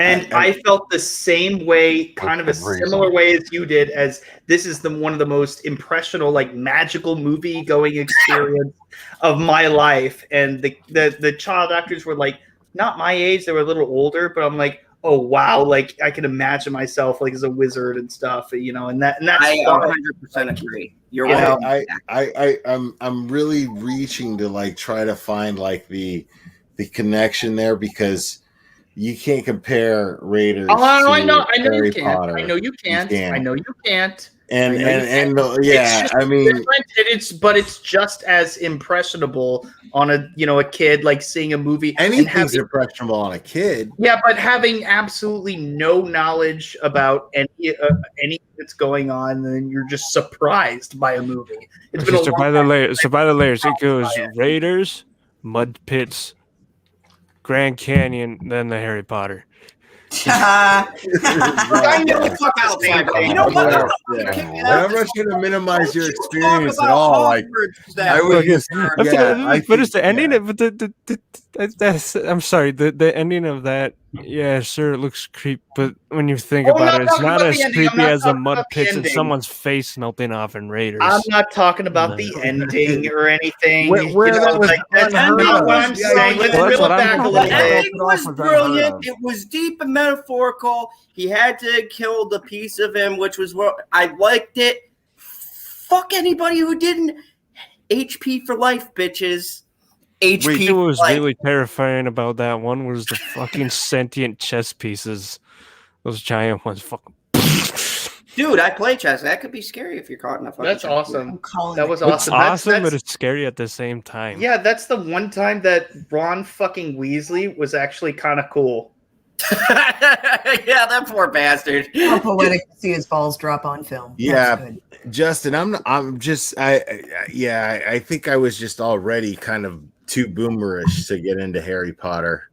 No, I totally understand that, but I'm just, I was kind of, but I did empathize with everybody that, like, I mean, because the books were huge, and having been somebody who never read the books, I thought the movies were good.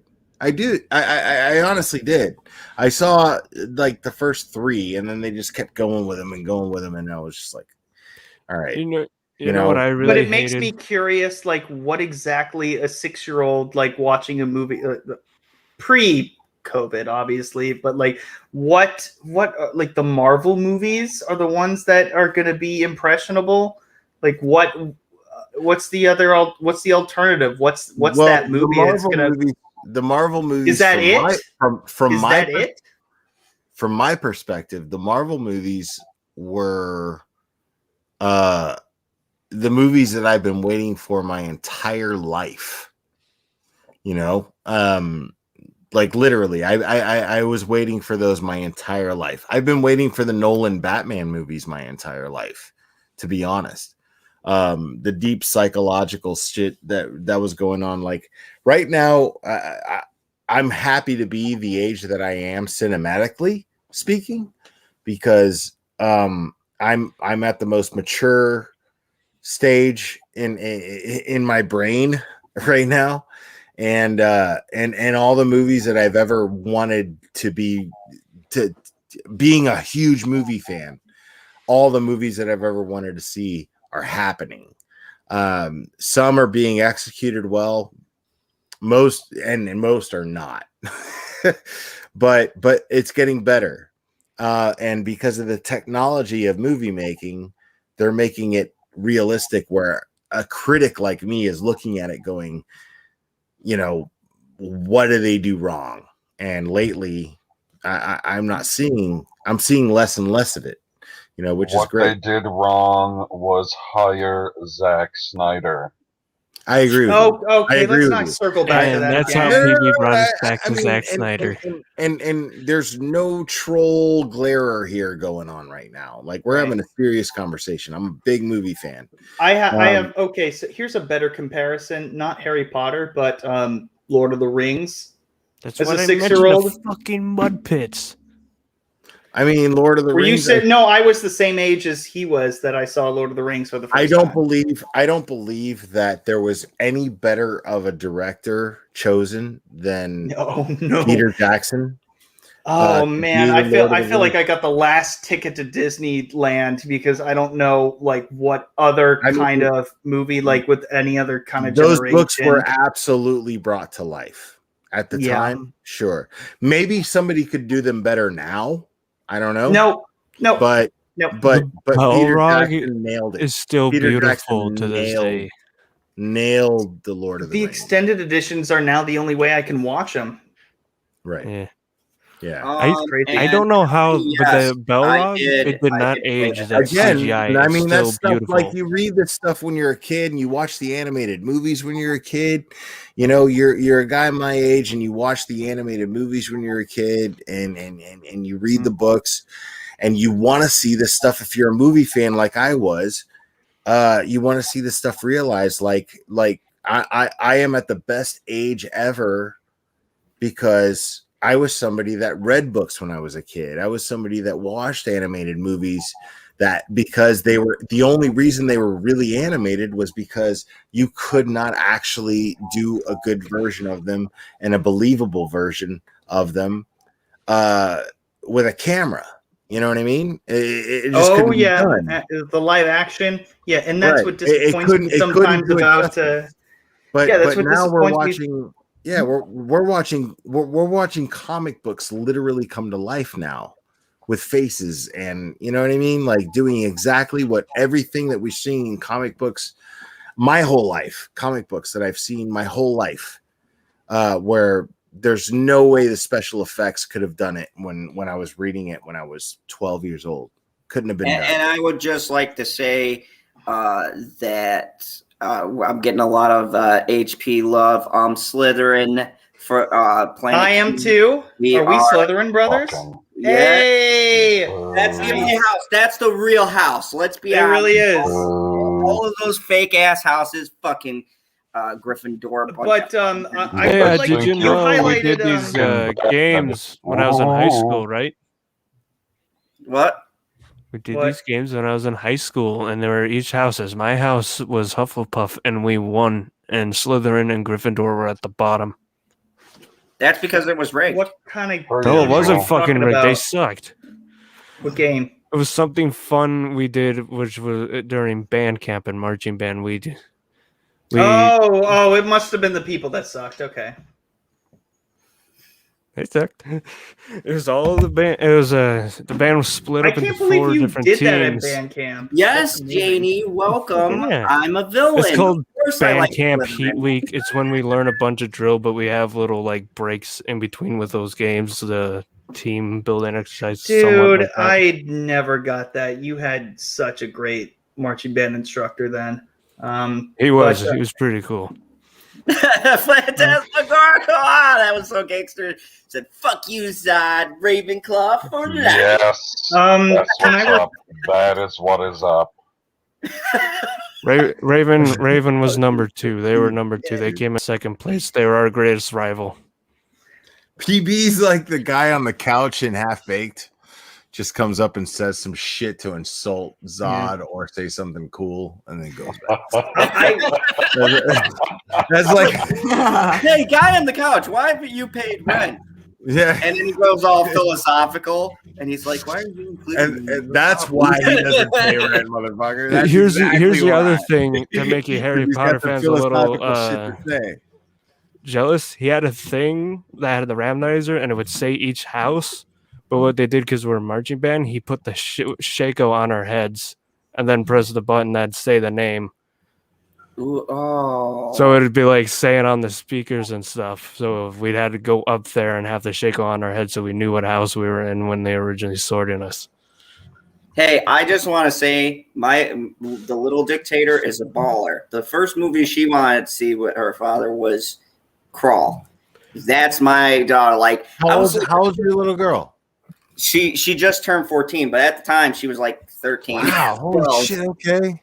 And she's Wow. like, I'm like, don't you want to see this? She goes, I can't stand Marvel, and that kind of broke my heart. But then she goes, but I want to Crawl, and then I gained faith in her again. And then she came back, and Squirrel's gonna die a little bit, but she comes today, and she's so proud because she knows Stephen King was my favorite author. I read all of his books, and How long did that how long take? did it take you to do it? Because they're not My exactly page daughter- turners all the time. I started 26 in and first grade, married. and I just ended recently. So- Man, because sometimes it's just like you go on and on and on, and I don't have time to read 1,000 pages, of bullshit. Half of it is bullshit. I just wanted.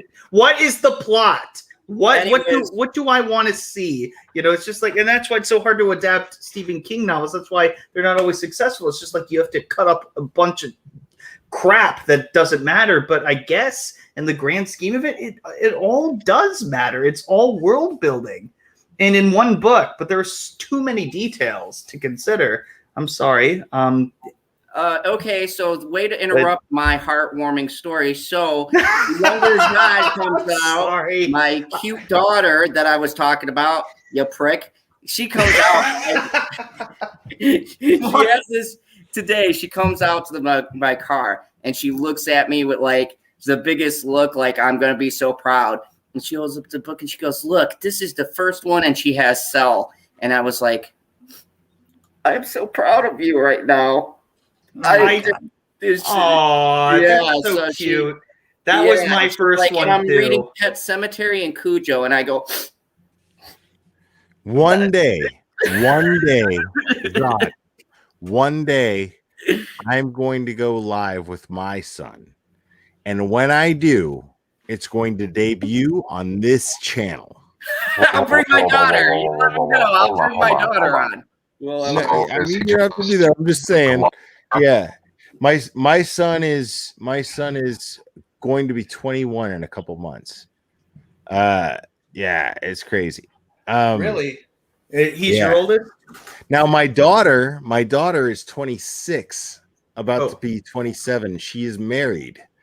So it's crazy. It's I bet that was an crazy. interesting experience for you as a father, meeting the dude and everything. yeah. Actually, I'm sorry, I derailed it. No, it's okay. Nah, It's okay. it was cool. Like I was skeptical about the relationship at first, but the fact that it's lasted as long as it has shows me that my daughter is a fantastic young woman who is mature enough to maintain a relationship much longer than I've ever been able to maintain. How long? Well, I'm never going to go into how long I've been in a relationship, but as far as she goes, she's been married to the same guy since she was 18. Damn. Yeah. That's good. Very good. I did not approve of the marriage at first, but you know, no father necessarily would. Oh yeah. Hell no. Hell no. You know what I mean? Any guy my daughter brings home is going to be threatened immediately, like Brie Larson threatened, hour-long rant threatened. Be like, watch my channel, and this is what you're in for. I'm going to prep you. Go watch this video, and then come back and see me, young man. She is. I was gonna do a She is kick flip and load a fantastic. shell into the shotgun. I'm just putting fantastic young woman, and she's grown up to be a fantastic young woman, and she's done it through her own decision making, and I couldn't be prouder. Well, that's awesome, man. You know, I'm going to end on this positive note because we've been going fucking 3 hours, and I know PB's got this poor son of a bitch got to go to work. So I'm going to start wrapping this shit up because I got to eventually go to work. And speaking of little girls, I got to go and take her out shopping, which if you're a guy shopping with a young girl, it's a fucking circle of hell. We go into every store, and all my coworkers know me, and they're like, "Son, you're in Blink. You can get an earring." I'm like, "Fuck you, my kid's happy." In a point discount, right? Prick. Anyways, it's hilarious, but we all talk about our kids. Anyways, I'm gonna go down the line really quickly. Let's do some plugs. Wrap this shit up. Cyber, what do you got going on? I stream Tuesdays through Wednesdays as long as nothing comes up where I have to sit and wait for somebody to replace the AC unit like I did Tuesday. And then whenever I get around to my channel again, also my archive channel where I put my Twitch streams, I usually put them around at 4 p.m, 3 days after they go live. So go check those out. Squirrel the Wizard plugging everything in. And I have Cyber's Twitter and his YouTube. I still have the elusive link for the fucking Twitch that I gotta get. Cyber, if you want to drop that to me in like our chat so I can post that. I swear I posted before. It's the same link. I know, but I need it so when I make it before we go live, they can put in the description. It's the same link that I tweet out every day. It's the same link that's in my Discord. And I've thrown it in the chat before. You're killing me. You're fucking killing me, Cyber. Okay, and the biggest amount of bullshit coming from this corner is Just a Proper. Go. Apparently, I still love naps. Thanks, Matt. It's before I discovered a mute button. First off, instead of really plugging my channel, I'll just answer Allie's question. Yes, I fucking loved the Harry Potter PC games, and I still haven't beaten the first one. And there was one other thing I was going to say, but I totally forgot it. No.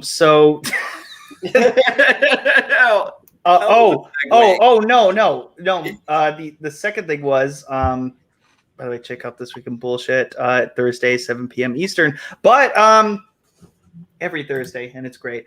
Last week was like yesterday or 2 days ago. I don't know. Fuck it. Go watch the last one. It was awesome. But Zod, how would you react if it turns out the guy who's dating your daughter watches your channel? I would ask him if he's a member. There we go. That was good enough for me. To do is continuously pay me every fucking month and then go ahead and marry my daughter.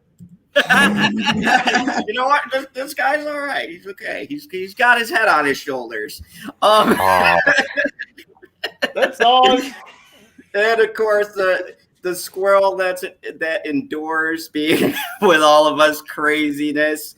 The only sane one here, probably Mad Squirrel. What do you got going on for us? It's quiet right now, but like I said, we're still getting our ducks in a row with me and Rich, but I'm supposed to be doing a review on Invincible next week. So it'll be on Rich's channel, I believe, because I've been trying to help him, get his channel built up because I'm a slacker anyway. So when I feel the motivation to talk about something, I will. But anyway, so yeah, you can find me though on Twitter at SGT Mad Squirrel, and on YouTube it's under Mad Squirrel Conversation. So that's it. Yo, I mean, dude, I've been praising Invincible since I started watching it. I would love to talk to you about Invincible if you've been watching it. We'll set something. We'll set something up for that. Maybe a Sunday stream. I'll DM you about it. You. He was talking to Mad Squirrel. You fuck pie. Yeah, I'll talk to Rich. Well, I mean, I'm talking to all of you. Anybody? Absolutely. Yeah. Don't ruin it, Glarer.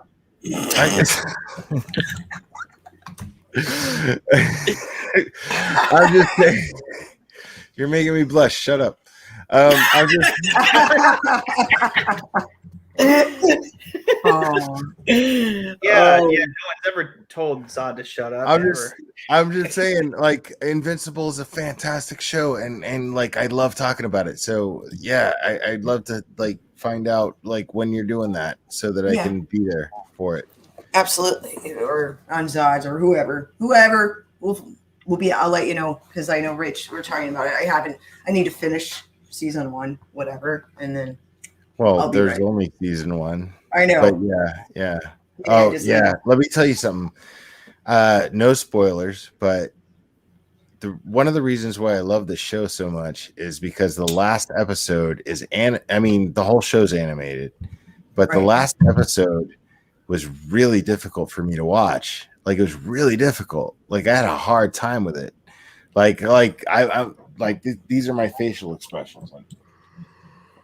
I'm not gonna lie. I teared up. I don't tear up for it, but that ending. Oh, you tear up all the time. It was hard, man. It was hard. Fuck. Cherry K is about to put me saying it was hard in quotes and glaring. Well, yeah, but it was difficult. It was really difficult to watch, man. It was. There's always those. It's such a good show. It's such a good show. There's always those moments that just for some reason you end up tearing up for. And that's maybe a question for another time is what is the one movie or one show or one moment that makes you tear up?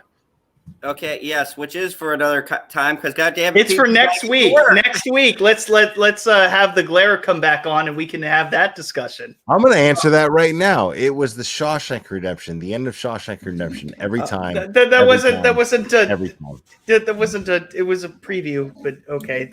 Now we know. Done. No, it's done. Yeah, I'm so out of respect for Zod. I can't people are gonna answer the question. It's over. It's done. Oh the end of Shawshank. Yeah.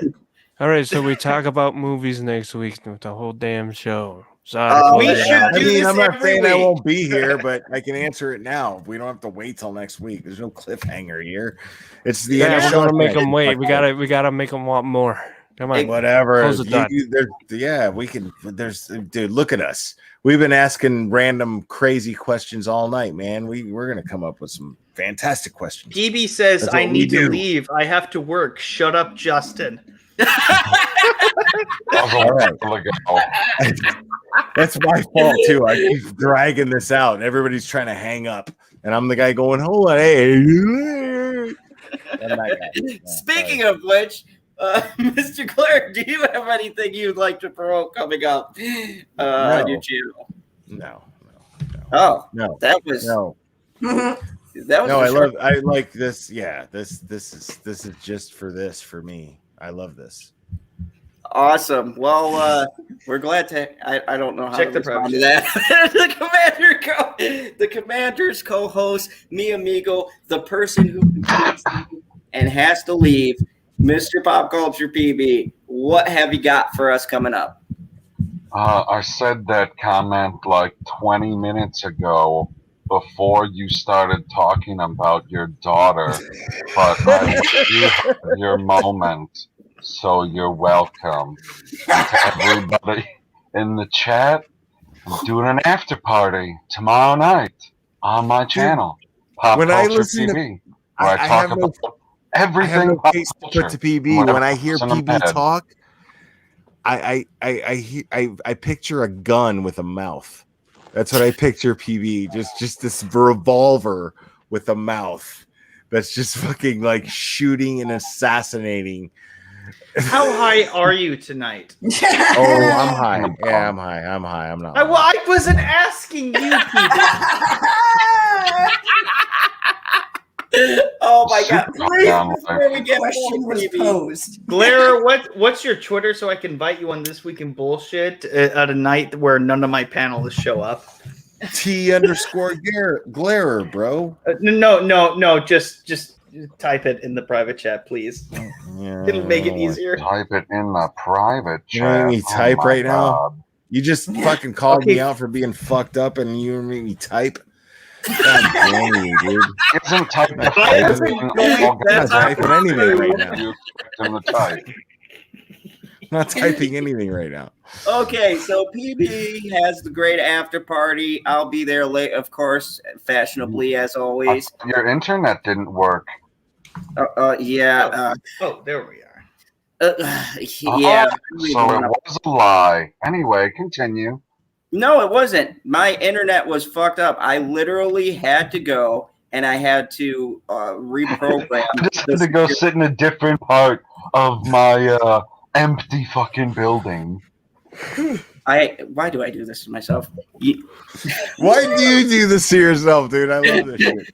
Like, Speaking of which, PB chews you up and spits you out every single time I'm on this Like panel. I was in the And it's comfort fucking and seclusion of my closet, and they forced me out of the closet, and I had to go to the local Gap in the mall. That's where the Wi-Fi is the strongest.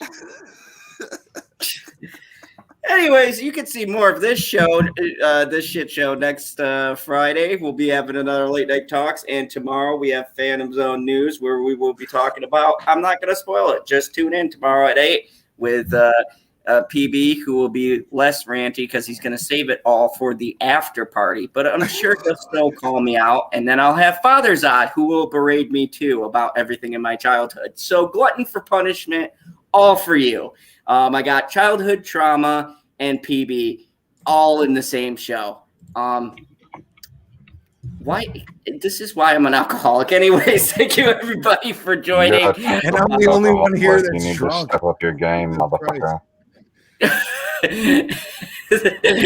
He's the only friend I have who's been like, "You're not drinking enough, you son of a bitch," and you need to hit that bottle harder. Anyways, Oh, Jesus.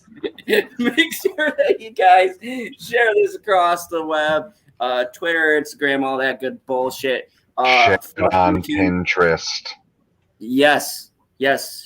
Make a beautiful collage of my show and all of my misquotes. And Holy also, fuck. I don't think there's enough space on Pinterest, guy. and also, as always, remember the only rule here in the fandom zone: kneel before the new master chimpanzee race. Holy shit. God. Darkness before we never quite saw we